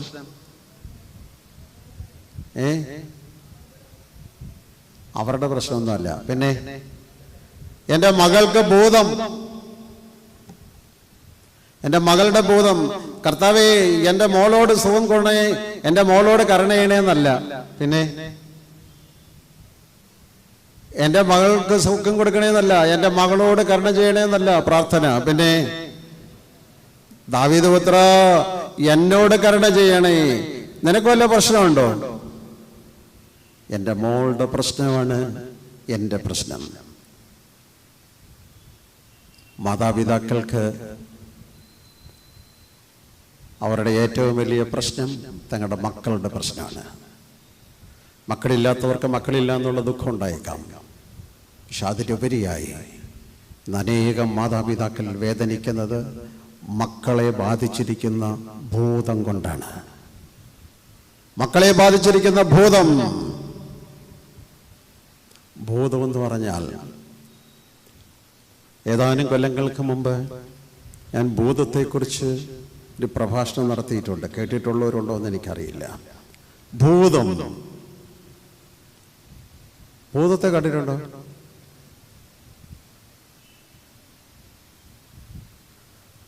ഭൂതത്തെ കണ്ടിട്ടൊന്നും ഇല്ലെങ്കിൽ നമ്മുടെ മനസ്സിൽ വിചാരം ഈ സിനിമയും സീരിയലൊക്കെ കണ്ടൊരു വെള്ള സാരി കൊടുത്ത് ഇങ്ങനെ നിങ്ങളല്ല കേട്ടോ, ഇങ്ങനെ വെള്ള സാരി കൊടുത്ത് ഇങ്ങനെ ഒഴി നടക്കുന്ന ഒരു സാധനം.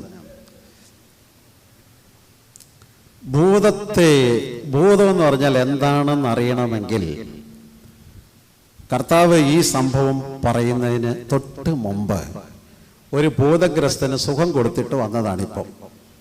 ഗദരദേശത്തെ ഭൂതഗ്രസ്തന് സുഖം കൊടുത്തിട്ട് വന്നതാണ്. നിങ്ങൾ വീട്ടിൽ ആ പോർഷൻ വായിച്ചോ. മർക്കോസ് സുവിശേഷം 5-ാം അധ്യായം 1 മുതൽ 21 വരെയുള്ള വാക്യങ്ങളിൽ ഭൂതം ബാധിച്ച ഒരു മനുഷ്യന്റെ അവസ്ഥ പറഞ്ഞിട്ടുണ്ട്. ഭൂതം ബാധിച്ച ഒരു മനുഷ്യന്റെ അവസ്ഥ, അവന് ചില രോഗലക്ഷണങ്ങളുണ്ട്. നമ്മൾ പേഷ്യന്റിനെ അസുഖം ഡയഗ്നോസ് ചെയ്യുന്നത് എങ്ങനെയാണ്? രോഗലക്ഷണങ്ങൾ ചോദിച്ചാണ്. ഇവിടെ മർക്കോസ് 5-ാം അധ്യായം 1 മുതൽ 22 വരെ വാക്യങ്ങളിൽ യേശു ഗദരദേശത്തേക്ക് ചെന്നപ്പോൾ അവിടെ ഒരു മനുഷ്യൻ അവനിങ്ങനെ അവരെ എതിരേറ്റ് വന്നു. അവനെക്കുറിച്ച് പറയുന്ന ഒരു 5-6 വാക്യങ്ങളാണ്. അവൻ മലകളിലും ഗുഹകളിലും കറങ്ങി നടന്നിരുന്നു. അവൻ കല്ലറകളിലായിരുന്നു അവൻ്റെ വാസം. അവൻ തന്നെത്താൻ ചതയ്ക്കുകയും മുറിക്കുകയും ചെയ്തു. അവനെ ആർക്കും ബന്ധിച്ചുകൂടാഞ്ഞു. അവനെ വിലങ്ങ് വെച്ചു. അവൻ വിലങ്ങ് ഉരുമിയൊടിച്ചു പോരുന്നു. അവനെക്കുറിച്ച് ഒരു വലിയ വിശദീകരണം പറഞ്ഞിട്ടുണ്ട്. ഭൂതം ബാധിച്ചാൽ ഒരു മനുഷ്യന്റെ രോഗലക്ഷണം പ്രധാനമായി 6 രോഗലക്ഷണങ്ങളുണ്ട്. 1, അവന്റെ പാർപ്പ്. അവൻ ഇവന് വീട് കൂടിയൊക്കെ ഉള്ളവനാ, നിങ്ങൾ ശ്രദ്ധിച്ചറിയാം. പക്ഷെ അവനിപ്പോ വീട്ടിൽ നിന്ന് ഇറങ്ങിയിട്ട് കുറെ നാളായി. അവന് പുറത്താണ് താമസം. ഭൂതം ബാധിച്ചവന്റെ 1-ാമത്തെ രോഗലക്ഷണം വീട്ടിലുള്ളതിനേക്കാൾ പുറത്ത് കറങ്ങുന്നതാണ് സന്തോഷം. ഇന്ന് പല പിള്ളേരുടെയും 1-ാമത്തെ രോഗലക്ഷണം ഇതാണ്. എന്ത്? വീട്ടിലിരിക്കുന്നതിനേക്കാൾ പുറത്ത് കറങ്ങുന്നതാണ് സന്തോഷം. അച്ചായന്മാർക്ക് വീട്ടിലിരിക്കുന്നതിനേക്കാൾ ബാറിലിരിക്കുന്നതാണ് സന്തോഷം. പുറത്തതിനേക്കാൾ അകത്തതിനേക്കാൾ പുറത്ത് സന്തോഷം എന്ന് എപ്പോൾ തോന്നുന്നുവോ അപ്പോൾ ഓർത്തോണം, നിന്റെ ഭൂതത്തിന്റെ 1-ാം രോഗലക്ഷണം. ഭവനത്തിലുള്ളതിനേക്കാൾ പുറത്തെ ജീവിത സന്തോഷം. ഇവന് ഭവനമുണ്ട്, പക്ഷെ അവനിപ്പോൾ പുറത്താണ് താമസം. പക്ഷെ അത് ഭയങ്കര സന്തോഷം, അടിച്ച് ഒളിച്ചിറങ്ങിയേക്കുക.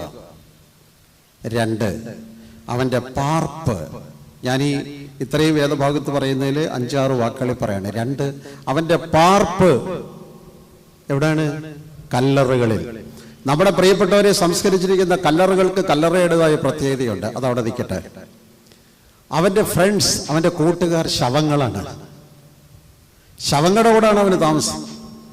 നമ്മുടെ അനേകം മനുഷ്യർ വ്യക്തികളായി നല്ല മനുഷ്യന്മാരാണ്. പക്ഷെ അവന്റെ സഹകരണം കുറെ ശവങ്ങളുടെ കൂടാണ്. പോക്ക് കേസുകളോടാണ് അവന്റെ സഹകരണം. ഈ സഹകരണം കൊണ്ട് ശവങ്ങളുടെ കൂടെ കൂടി ഇവനും ശവമായിട്ട് കിടക്കാണ്. നമ്മുടെ പയ്യന്മാർക്കും പിള്ളേർക്കും ഒക്കെ അവന്റെ ഫ്രണ്ട്സ്, അവന്റെ തന്ത പറഞ്ഞാൽ കേൾക്കില്ല, തള്ള പറഞ്ഞാൽ കേൾക്കില്ല, സാറ് പറഞ്ഞാൽ കേൾക്കില്ല, അച്ഛൻ പറഞ്ഞാൽ കേൾക്കില്ല. അവന്റെ ഫ്രണ്ട്സ് കുറെ ശവങ്ങൾ. ഞാൻ എല്ലാ ഫ്രണ്ട്സും ശവങ്ങളാണെന്ന് പറയുന്നില്ല. ശവങ്ങളുടെ കൂടാണ് പാർപ്പ്. പിശാച് ബാധിച്ചവന്റെ 2-ാം രോഗലക്ഷണം. 3, അവനെക്കുറിച്ച് പറയുക. അവൻ മലകളിലും ഗുഹകളിലും അലറി വിളിച്ചുകൊണ്ട് നടന്നു. നേരെ വെളുക്കുമ്പോഴത്തോട് അവൻ അലറി വിളിച്ചുകൊണ്ട് നടക്കുക. നമ്മുടെ പലരും എഴുന്നേറ്റ ഉടനെ ഭർത്താവ് പറഞ്ഞു, എടി ഭാര്യയെ നമുക്കിന്ന് വേറെ പണിയൊക്കെ ഭർത്താവേ. ഈ പെണ്ണുമ്പിള്ള ഒരു തരം അലറ്. ആവശ്യമുണ്ടെങ്കിലും ആവശ്യമില്ലെങ്കിലും അലറോടലറ്. വീടുകളിലാണെങ്കിലും അലറോടലറ്. ഒരു 15 വയസ്സുള്ള ചെറുക്കനാണെങ്കിൽ അലറോടലറ്. എന്തിനാണ് അലറുന്നത് അറിഞ്ഞൂടാ. പള്ളി വന്നാലും അലറോടലറ്, കമ്മിറ്റി വന്നാലും അലറോടലറ്. അലറി അലറി കുളമാക്കുക. പിശാചി ബാധിച്ചവൻ്റെ 3-ാം രോഗലക്ഷണം. അതുകൊണ്ട് അതിൻ്റെ അർത്ഥം മീറ്റിംഗ് വന്നിട്ട് ഒന്നും വയ്യാതെ വായി വെള്ളം ഒഴിച്ചുകൊണ്ടിരിക്കണം എന്നൊന്നുമല്ല ഞാൻ പറഞ്ഞതിൻ്റെ അർത്ഥം. അസുഖം ബാധിച്ചവന്മാരുടെ അടുത്ത രോഗലക്ഷണം. ഇത് ഗദരദേശത്തെ പേഷ്യൻറ്റിൻ്റെ ലക്ഷണമാണ്. ആ സെയിം ലക്ഷണം നമുക്കും ഉണ്ടെങ്കിൽ അടുത്തത് നോക്കിക്കോ. അവൻ തന്നെത്താൻ മുറിക്കുകയും മറ്റുള്ളവരെയും മുറിവേൽപ്പിക്കുകയും ചെയ്തു. ഗദരദേശത്തെ പേഷ്യൻ്റ് അവൻ തന്നെത്താൻ മുറിക്കുന്നു, മറ്റുള്ളവരെ മുറിവേൽപ്പിക്കുന്നു. കഴിഞ്ഞ ഏതാനും ആഴ്ചകൾക്ക് മുമ്പ് തിരുവല്ലയിൽ വളരെ അന്തസ്സായിട്ട് ജീവിച്ചിരുന്ന ഒരപ്പനും അമ്മയും കാറിനകത്ത് കയറിയിരുന്ന് പെട്രോളോ മണ്ണെണ്ണയോ ഒഴിച്ച് തീ കൊളുത്തി മരിച്ചു. നിങ്ങൾ മീഡിയാസ് പത്രം വായിച്ചിട്ടുണ്ടോ? അവൻ്റെ തികഞ്ഞ മദ്യപാനത്തിൽ നിന്ന് അവരാകെ ഫെഡപ്പായി, തകർന്ന തരിപ്പണമായി. സ്വന്തം തന്തയും തള്ളയും ഒരിക്കലും അവനെ മാറ്റാൻ പറ്റാതെ അവൻ മുറിവേറ്റു. അവന് മുറിവേറ്റത് മാത്രമല്ല, പിന്നെ നിന്റെ മുറിവ് നിന്റെ വീട്ടുകാർക്ക് മുറിവാണ്. അസുഖം ബാധിച്ചവന്റെ, പിശാചി ബാധിച്ചവന്റെ അടുത്ത രോഗലക്ഷണം തന്നെത്താൻ മുറിക്കുകയും മറ്റുള്ളവരെ മുറിവേൽപ്പിക്കുകയും ചെയ്യുക. അടുത്ത 2 വാക്കുകൂടെ അവിടെ പറഞ്ഞിട്ടുണ്ട്. ആർക്കും അവനെ ബന്ധിച്ചുകൂടാഞ്ഞു എന്ന് പറഞ്ഞാൽ അവിടെ പറയുന്നുണ്ട്, അവനെ വിലങ്ങ് വെച്ചു. പക്ഷെ അവൻ ഏത് വിലങ്ങും ഒരുമി ഓടിച്ചോളഞ്ഞു. ആർക്കും കൺട്രോൾ ചെയ്യാൻ പറ്റാത്ത അവസ്ഥ. ഇന്നത്തെ പ്രധാന പ്രശ്നം, ആർക്കും ആരെയും കൺട്രോൾ ചെയ്യാൻ പറ്റില്ല.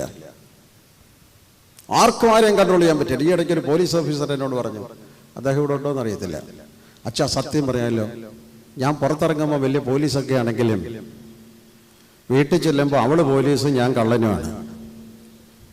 മിക്കവാറുള്ളവന്മാരുടെ എല്ലാ സ്ഥിതി ഇതാണ്. ഒരു കാലത്ത് ഭാര്യയെങ്കിലും കൺട്രോൾ ചെയ്യാൻ പറ്റുമായിരുന്നു, ഇപ്പോൾ അതും കണക്കാണ്. കറിയടിച്ചൻ പറഞ്ഞെന്ന് പോയി കൺട്രോൾ ചെയ്ത് അവസാനം ഉള്ളത് കൂടി ഇല്ലാതായി പോകണ്ട, അങ്ങനെ തന്നെ ഇരുന്നോട്ടെ. ആർക്കും ആരെയും കൺട്രോൾ ചെയ്യാൻ പറ്റാതെ. പള്ളിയിൽ ആർക്കും ആരെയും കൺട്രോൾ ചെയ്യാൻ പറ്റില്ല. ആർക്കും കൺട്രോൾ ചെയ്യാൻ പറ്റാത്ത അവസ്ഥ. മക്കളെ ആർക്കും കൺട്രോൾ ചെയ്യാൻ പറ്റാത്ത അവസ്ഥ. പിശാചി ബാധിച്ചവന്റെ അടുത്ത രോഗലക്ഷണമാണ്. ഒരു വാക്കോടെ പറഞ്ഞു നിർത്തട്ടെ. ആരുടെയും ഉപദേശം സ്വീകരിക്കാൻ തയ്യാറല്ലാത്ത അവസ്ഥ. ഒരു പെങ്കൊച്ചിനോട് അമ്മ പറഞ്ഞു, മോളെ നീ ഇനി പഴയ കുട്ടിയല്ല, അങ്ങനല്ല ഇങ്ങനെ. അമ്മ വേറെ പണി നോക്കമ്മ, എനിക്കിതൊക്കെ അറിയാം. എന്തോ അറിയാം? എല്ലാവരും എല്ലാം അറിയാം. ആരുടെ ഉപദേശം ആർക്കും ആവശ്യമില്ല. ഒരച്ഛൻ പറഞ്ഞു, സഹോദരന്മാരെ നമ്മൾ അങ്ങനെ, അച്ഛൻ എത്ര വയസ്സായി? 32. ഞങ്ങൾക്ക് 96 അച്ഛ. അല്ലെ എനിക്ക് 80 ഞാൻ കമ്മിറ്റിയിലായിട്ട് തന്നെ 63 വർഷമായി. ഇയാൾക്ക് എന്തോ അറിയാം? ആരുടെ ഉപദേശം നമുക്ക് ആവശ്യമില്ല. ഇത് പിശാചി ബാധിച്ചവന്റെ 6ാമത്തെ രോഗലക്ഷണം. ഞാനിനി ഒരു ചെറിയ കാര്യം ചോദിക്കാം. ഞാൻ പറഞ്ഞ 6 രോഗലക്ഷണങ്ങളും, 1, ഭവനത്തിലുള്ളതിനേക്കാൾ പുറത്തെ ജീവിത സന്തോഷം. 2, ആവശ്യത്തിന് ആവശ്യമില്ലാതെ അലറി വിളിക്കുക. 3, തന്നെത്താൻ മുറിക്കുകയും മറ്റുള്ളവരെ മുറിവേൽപ്പിക്കുകയും ചെയ്യുക. 4, ആർക്കും കൺട്രോൾ ചെയ്യാൻ പറ്റാത്ത അവസ്ഥ. 5, ആരുടെ ഉപദേശം ആവശ്യമില്ലാത്ത അവസ്ഥ. വീണ്ടും 6, മൃതന്മാരുടെ കൂടെയുള്ള പാർപ്പ്. ഞാനിനി ഒരു ചെറിയ ചോദ്യം. ഈ 6 രോഗലക്ഷണങ്ങളും ഇല്ലാത്തവർ ഇവിടെ ഇരിക്കുന്നവർ ഒന്ന് കൈവക്കി.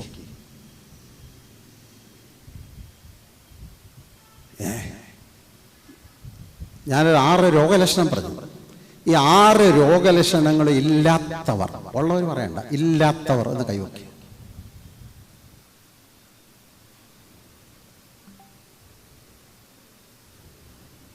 അപ്പോ നമ്മുടെ അസുഖം എന്താന്ന് മനസ്സിലായോ? നമ്മുടെ അസുഖം എന്താ? ഇന്നിപ്പോൾ അസുഖം ഡയഗ്നോസ് ചെയ്ത് കഴിഞ്ഞു.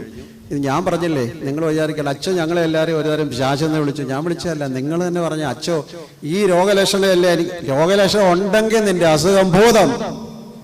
അതിന് വെള്ള സാരി ഒന്നും കൊടുക്കണ്ട, ഇപ്പൊ ഉടുത്തേക്കുന്ന സാരി തന്നെ അധികമാണ്.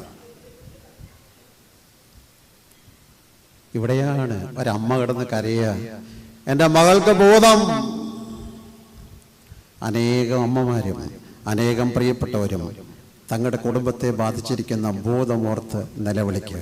കർത്താവേ, ദാവീദ് പുത്രാ, കരുണ തോന്നണേ. യേശു സൗഖ്യം കൊടുത്തു. നിന്റെ വിശ്വാസം വലുത്. നിങ്ങൾക്കറിയാം കഥ, ഞാൻ പറയുന്നില്ല. പുറകെ നടന്നപ്പോൾ കുറേ എക്സ്ക്യൂസ് കർത്താവ് പറഞ്ഞു. മക്കളുടെ അപ്പം എടുത്ത് നായ്ക്കൾക്ക് കൊടുക്കുന്നത് നല്ലതല്ല, ഞാൻ ഇസ്രായേൽ ജനതയാണ് തിരക്കി വന്നത് എന്നൊക്കെ പറഞ്ഞു. ഇതൊന്നും പറഞ്ഞിട്ടും അവൾ മാറിയില്ല, അവൾ പുറകെ പോയി. ഈ പുറകെ നടന്ന് മകളുടെ ഭൂതം മാറ്റിയ സ്ത്രീയുടെ പേരെന്താ?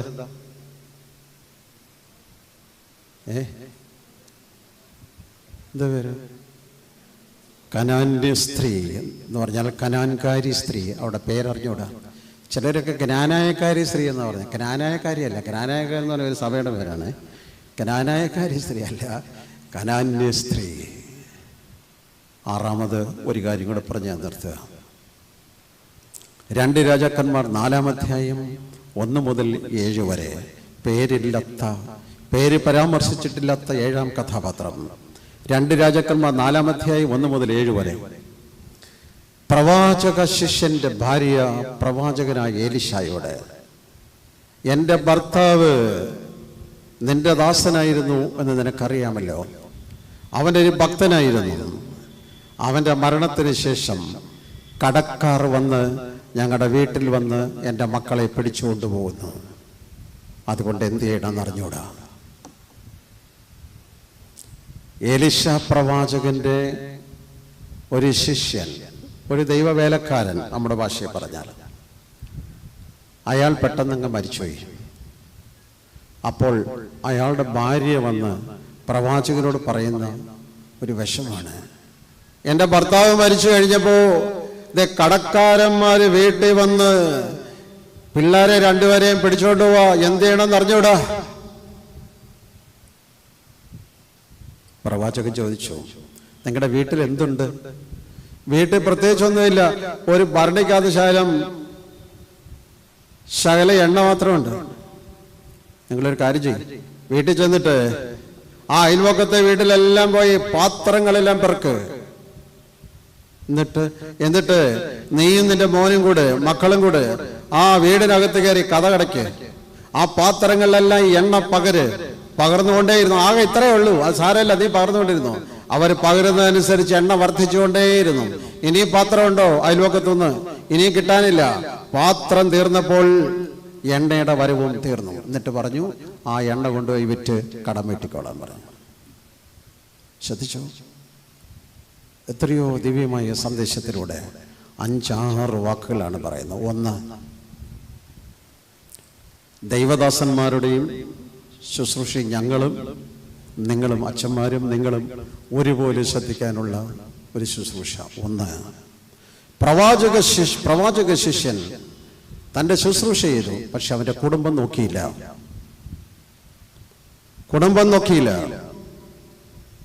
അത് അച്ഛന്മാരായാലും ഭർത്താവായാലും കുടുംബം ദൈവം തന്നിട്ടുള്ള ദാനമാണ്. കുടുംബത്തെ നോക്കാനുള്ള കടപ്പാട് കുടുംബസ്ഥരായിട്ടുള്ള സകലർക്കുമുണ്ട്. ഇവിടെ പ്രവാചകൻ നല്ല ദൈവഭക്തനൊക്കെ ആയിരുന്നു, പക്ഷെ കുടുംബം നോക്കിയില്ല. അതാണ് 1-ാമത്തെ പരാതി. നമ്മളെ ഏൽപ്പിച്ചിട്ടുള്ളൊരു കുടുംബമുണ്ട്. അതൊരു ദൗത്യമാണ്, അതൊരു മിഷനാണ്. മിഷൻ എന്ന് പറഞ്ഞാൽ കല്യാണം കഴിക്കാതിരിക്കണമെന്ന് മാത്രമില്ല, കുടുംബജീവിതം ഒരു മിഷനാണ്. പക്ഷെ ദൈവം തന്നിട്ടുള്ളതാണ് എൻ്റെ കുടുംബം. അതിനെ നോക്കാനുള്ള കടപ്പാട് ഒരു ഭർത്താവ് എന്നുള്ള നിലയിൽ ഈ ദൈവദാസനും ഉണ്ടായിരുന്നു. അത് ചെയ്തില്ല. 2, ഭാര്യയ്ക്കുമുണ്ട് പ്രശ്നം. ഭാര്യ വീട്ടിലെ സ്ഥിതി ഒന്നും അന്വേഷിച്ചില്ല. എന്ന് പറഞ്ഞാൽ ഒന്നും അന്വേഷിച്ചില്ല. വീട്ടിലെ സ്ഥിതി എന്താണ്, എൻ്റെ ഭർത്താവിൻ്റെ വരുമാനം എന്താണ്, എങ്ങനെയാണ് കാര്യങ്ങൾ നടക്കുന്നത് എന്ന് അന്വേഷിച്ചില്ല. 25,000 രൂപ ശമ്പളമുള്ള ഒരു ആൾ അയാളുടെ ഭാര്യ അവിടെ 5 ലക്ഷം രൂപ വരുമാനമുള്ളതുപോലെ അടിച്ചു പൊളിച്ച് നടക്കല്ലേ കൊച്ചെ? നിന്റെ ഭർത്താവ് ആരാണ്? എന്താണ് അയാളുടെ ശുശ്രൂഷ? എന്താണ് വരുമാനം? ഇത് തിരിച്ചറിയാതെ പോയാൽ എങ്ങും എത്താതെ പോകും. ഫിനാൻസ് മാനേജ്മെന്റ് കുടുംബത്തെ തകർത്ത് കളയും. ഇവിടെ വളരെ ശ്രദ്ധിക്കേണ്ടതാണ് ഇന്ന്. അത് അച്ഛനായാലും കൊള്ളാം, ജനങ്ങളായാലും കൊള്ളാം. നിന്റെ വീട്ടിലെ വരുമാനം അനുസരിച്ച് ഇത് കൊണ്ടുപോകാൻ പഠിച്ചില്ലെങ്കിൽ ഇതെങ്ങും എത്താതെ പോകും. ഈ കുടുംബത്തിലെ പ്രശ്നം, അവന്റെ ഭാര്യ ഒന്നും ചെയ്തില്ല. ഭാര്യയ്ക്കും ചില ശുശ്രൂഷകളുണ്ട്. ഭാര്യയുടെ ജോലി പിള്ളേരെ പ്രസവിക്കുന്നതും മെഴുകുവരട്ടി ഉണ്ടാക്കുന്നതും അവിയലും തോരനും ഉണ്ടാക്കുന്നതും ചമ്മന്തി ഉണ്ടാക്കുന്നതും മാത്രമല്ല, അതിലുപരിയായിരം മിഷനുണ്ട് നിങ്ങൾക്ക്. നിങ്ങളുടെ വീട്ടിലെ സ്ഥിതി എങ്ങനെയാണ്? അവിടുത്തെ സാമ്പത്തിക സ്ഥിതി എന്താണ്? അവിടുത്തെ കാര്യങ്ങൾ എങ്ങനെയാണ് നടക്കുന്നത്? എൻ്റെ ഭർത്താവ് എങ്ങനെയാണ് രണ്ടറ്റവും മുട്ടിക്കാൻ ഓടി നടക്കുന്നത് എന്ന് ചിന്തിക്കാത്തടത്തോളം കാലം കുടുംബങ്ങൾ നരകത്തിലാവുന്നു. ഈ കുടുംബത്തിൻ്റെ 2ാം പ്രശ്നം അതായിരുന്നു. 3, ഭർത്താവിനും കുഴപ്പമുണ്ട്. അയാളിതൊന്നും ഭാര്യയോടും വീട്ടിലും പറഞ്ഞില്ല. അങ്ങനെയുണ്ട് ചില ഭർത്താക്കന്മാർ. കഴിഞ്ഞിടയ്ക്ക് എനിക്കറിയാവുന്ന വളരെ സാമർഥ്യമുള്ള, വളരെ സാമ്പത്തികമുള്ള ഒരു വീട്ടിലെ ഭർത്താവ് പെട്ടെന്ന് മരിച്ചു. ഭാര്യ ഒരുതരം നിലാവത്തഴിച്ചുവിട്ട കോഴി പോലെയായി. എങ്ങോട്ട് പോകണമെന്ന് അറിഞ്ഞൂടാ, എവിടൊക്കെ പണമുണ്ടെന്ന് അറിഞ്ഞൂടാ, ബാങ്ക് അക്കൗണ്ട് എവിടെയെന്ന് അറിഞ്ഞൂടാ, എവിടെയാണ് പേപ്പറുകളെന്ന് അറിഞ്ഞൂടാ, എവിടൊക്കെ സ്ഥലമുണ്ടെന്ന് അറിഞ്ഞൂടാ, എവിടൊക്കെ പറമ്പുണ്ടെന്ന് അറിഞ്ഞൂടാ. ഇത് കുടുംബത്തിൽ പ്രത്യേകമായി യെശയ്യാവിനോട് പറയുന്ന ഒരു കാര്യമുണ്ട്. നീ നിന്റെ ഗ്രഹകാര്യം ക്രമത്തിലാക്കുക. ഭർത്താവും ഇയാൾ വലിയ മിടുക്കനാണെന്ന് കരുതി വീട്ടിൽ ആരോടും ഒന്നും പറയാതെ സൂക്ഷിച്ചു വെക്കരുത്. വീട്ടിൽ ഭാര്യയും കുടുംബാംഗങ്ങളോടും ജീവിതത്തിലെ രഹസ്യങ്ങൾ, നിന്റെ അവസ്ഥകൾ വിശദീകരിക്കണം. Otherwise we will be in hell. കുടുംബങ്ങൾ രഹസ്യങ്ങളുടെ അറയായി മാറരുത്. അവിടെ ഭർത്താവ് കടമുണ്ടെന്നൊന്നും അറിഞ്ഞില്ല. അങ്ങനെ ചത്തു കഴിഞ്ഞപ്പോഴാണ് കടക്കാരന്മാരെല്ലാവരും കൂടെ വീട്ടിൽ വന്ന് കയറി, അയ്യോ അച്ചായൻ ഇത് എന്തിനു മേടിച്ചു അറിഞ്ഞൂടാ, ഇത് വാങ്ങിച്ച് എന്ത് ചെയ്തു അറിഞ്ഞൂടാ, ദേ ഇപ്പൊ പിള്ളേരെ പിടിച്ചുകൊണ്ട് പോകാൻ വന്നേക്കുക. നീയും അന്വേഷിച്ചില്ല. ഭാര്യ എന്നുള്ള നിലയിൽ നിനക്കും ചുമതലയുണ്ടായിരുന്നു, നീയും ചെയ്തില്ല. ആകസ്മികമായി ഉണ്ടാകുന്ന വേർപാട് കുടുംബത്തെ മുഴുവൻ ഇരുട്ടിലാക്കി. പ്രവാചകൻ കുറ്റം പറഞ്ഞൊന്നുമില്ല. ഇനി മുറിവേറ്റിരിക്കുന്നിടത്ത് പിന്നെയും കയറി കുത്തി മുറിവ് വെപ്പിക്കുന്നത് ശരിയല്ലാത്തതുകൊണ്ട് പ്രവാചകൻ പറഞ്ഞു, വന്നേ എന്തുകൊണ്ട് വീട്ടിൽ? ശാല എണ്ണ മാത്രമേ ഉള്ളൂ, നീ ഒരു കാര്യം ചെയ്യും, ചെന്നിട്ട് അയൽവക്കക്കാർക്കുള്ള പാത്രങ്ങളെല്ലാം പിറക്ക്. അയ്യോ ഞങ്ങളുടെ അയലോകത്തുള്ളവനോട് ഞാൻ മിണ്ടത്തില്ല, കുറേ നാളായി അവനോട് മിണ്ടത്തില്ല, അവൻ്റെ വീട്ടിലെ ഒരു മുരിങ്ങയ്ക്ക ഇങ്ങോട്ട് വീണേന് ഞാനും അവനും കൂടെ വഴക്കുണ്ടാക്കിയിട്ട് ഇപ്പോൾ 9 കൊല്ലമായി, ഇപ്പം അവനോട് മിണ്ടത്തില്ല, അവൻ്റെ വീട്ടിൽ പാത്രം പറക്കാനൊന്നും അവൻ തരത്തില്ല. ഓ അവനോടൊന്നും മിണ്ടാൻ പറ്റത്തില്ല, നമ്മുടെ അയലോക്കക്കാരനൊന്നും ശരിയല്ല, അവനൊന്നും ശരിയല്ല. ഞാനതുകൊണ്ട് വീടിന് അതെല്ലാം ചെയ്തിട്ട് മതിലും കെട്ടിയിട്ട് അതിൻ്റെ മുകളിൽ അവിടെ കുപ്പിച്ചില്ലും വെച്ചിട്ട് അതിൻ്റെ മണ്ടയ്ക്ക് മുള്ളുവേലിയും വെച്ചിട്ട് ഞാൻ ഇതിനകത്ത് ഇങ്ങനെ ഇരിക്കുക. നീ അവിടെ ഇരുന്നു, ചത്തിടുന്ന പോലും ഒരുത്തരും കാണത്തില്ല. ജീവിതത്തിൽ അയൽ ബന്ധമില്ലാത്തവന്മാർ. ഇവിടെ ആ പാത്രം പെറുക്കാൻ അയൽവക്കത്തെല്ലാം പോയി. ഒരു കാര്യം ഓർത്തോണം, ഞാൻ ഓർത്തഡോക്സ് സഭക്കാരനാണ്, ശരി, എൻ്റെ അയലോകത്ത് ആരും ഒറ്റ ഓർത്തഡോക്സുകാരും ഇല്ലച്ചാ, വേണ്ടാടോ, നിനക്കൊരാവശ്യം വരുമ്പോൾ ഓർത്തഡോക്സുകാരനൊന്നല്ല, നിന്റെ അയലോകത്തുള്ള പാവപ്പെട്ടവൻ ഹിന്ദുവായാലും മുസ്ലിമായാലും അവനെ കാണുള്ളൂ. ഇവിടെ വയനാട്ടിൽ മറിഞ്ഞ് വീണപ്പോ അവിടെ സഹായിക്കാൻ വന്ന നിന്റെ പള്ളിക്കാരനൊന്നുമല്ല, അവിടെ നാട്ടിൽ കണ്ട പാവങ്ങൾ. മനുഷ്യ ബന്ധങ്ങളില്ലാത്ത, സാമൂഹ്യ ബന്ധങ്ങളില്ലാത്തൊരു ജീവിതം നമ്മെ തകർച്ചെടുത്തിക്കുന്നു. അയലോകത്തൊന്നും പോകാൻ പറ്റിയല്ല അച്ഛോ, അവിടെ പാത്രവും തുറക്കാമെന്ന് വരുന്നില്ല, ആ പെണ്ണുമ്പിള്ള സമ്മതിക്കത്തുമില്ല. അവരോട് പോയി എനിക്ക് അങ്ങനെ ചത്താലും വേണ്ടിയല്ല, തെണ്ടി ഇവിടെ കിടന്നാലും വേണ്ടിയല്ല, എനിക്ക് പാത്രം തേക്കാനൊന്നും പറ്റിയല്ല. നിന്റെ ആയുസ്, ഇതിൻ്റെ ഈഗോ മാറാതെ നീ രക്ഷപ്പെടാനും പോകുന്നില്ല. പാത്രങ്ങളെല്ലാം പെറുക്കി വീട്ടിൽ ചെന്നു. അമ്മയും മോനും കൂടെ പണി ചെയ്യാൻ പറഞ്ഞു, 2 പേരോട് കയറാൻ പറഞ്ഞു. എല്ലാവരും സഹായിക്കണം എന്നുണ്ട്, പക്ഷെ അമ്മയും മോനും ഒറ്റ പണിയും ചെയ്യത്തില്ല. അത് പറ്റിയല്ല. അമ്മയും മോനും കൂടെ ജോലി ചെയ്യാൻ പറഞ്ഞു. പ്രവാചക, എനിക്ക് ഈ പാത്രം പറക്കാനും എണ്ണ കുറക്കാനും പറ്റും, നീ വല്ലതും ഉണ്ടെങ്കിൽ ഒടിഞ്ഞ് തന്നേരെ.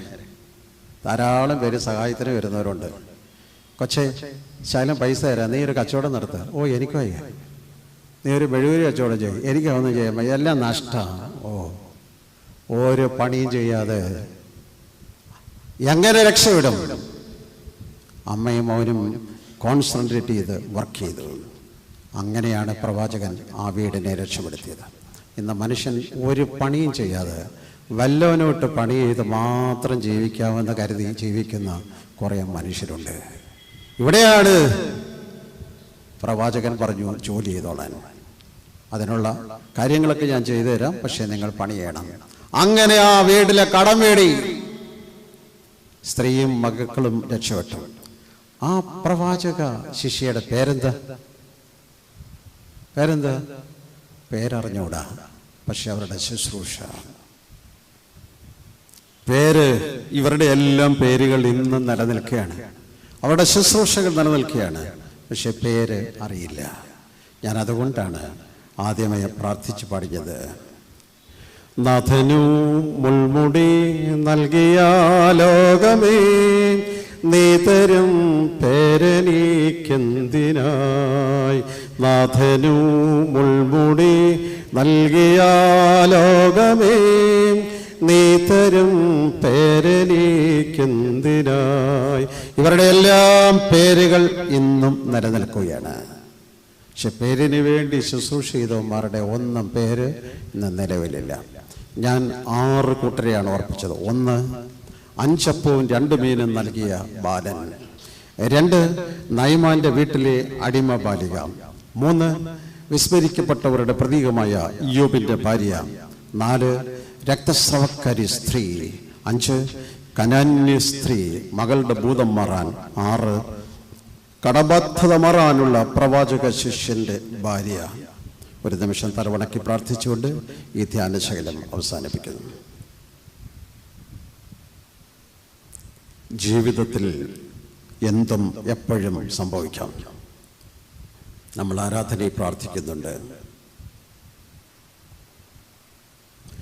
നാം ഇന്നാൾ വീട്ടിൽ ഭാഷിക്കും, നാളെ കബറുകളിൽ മൗനികളാം.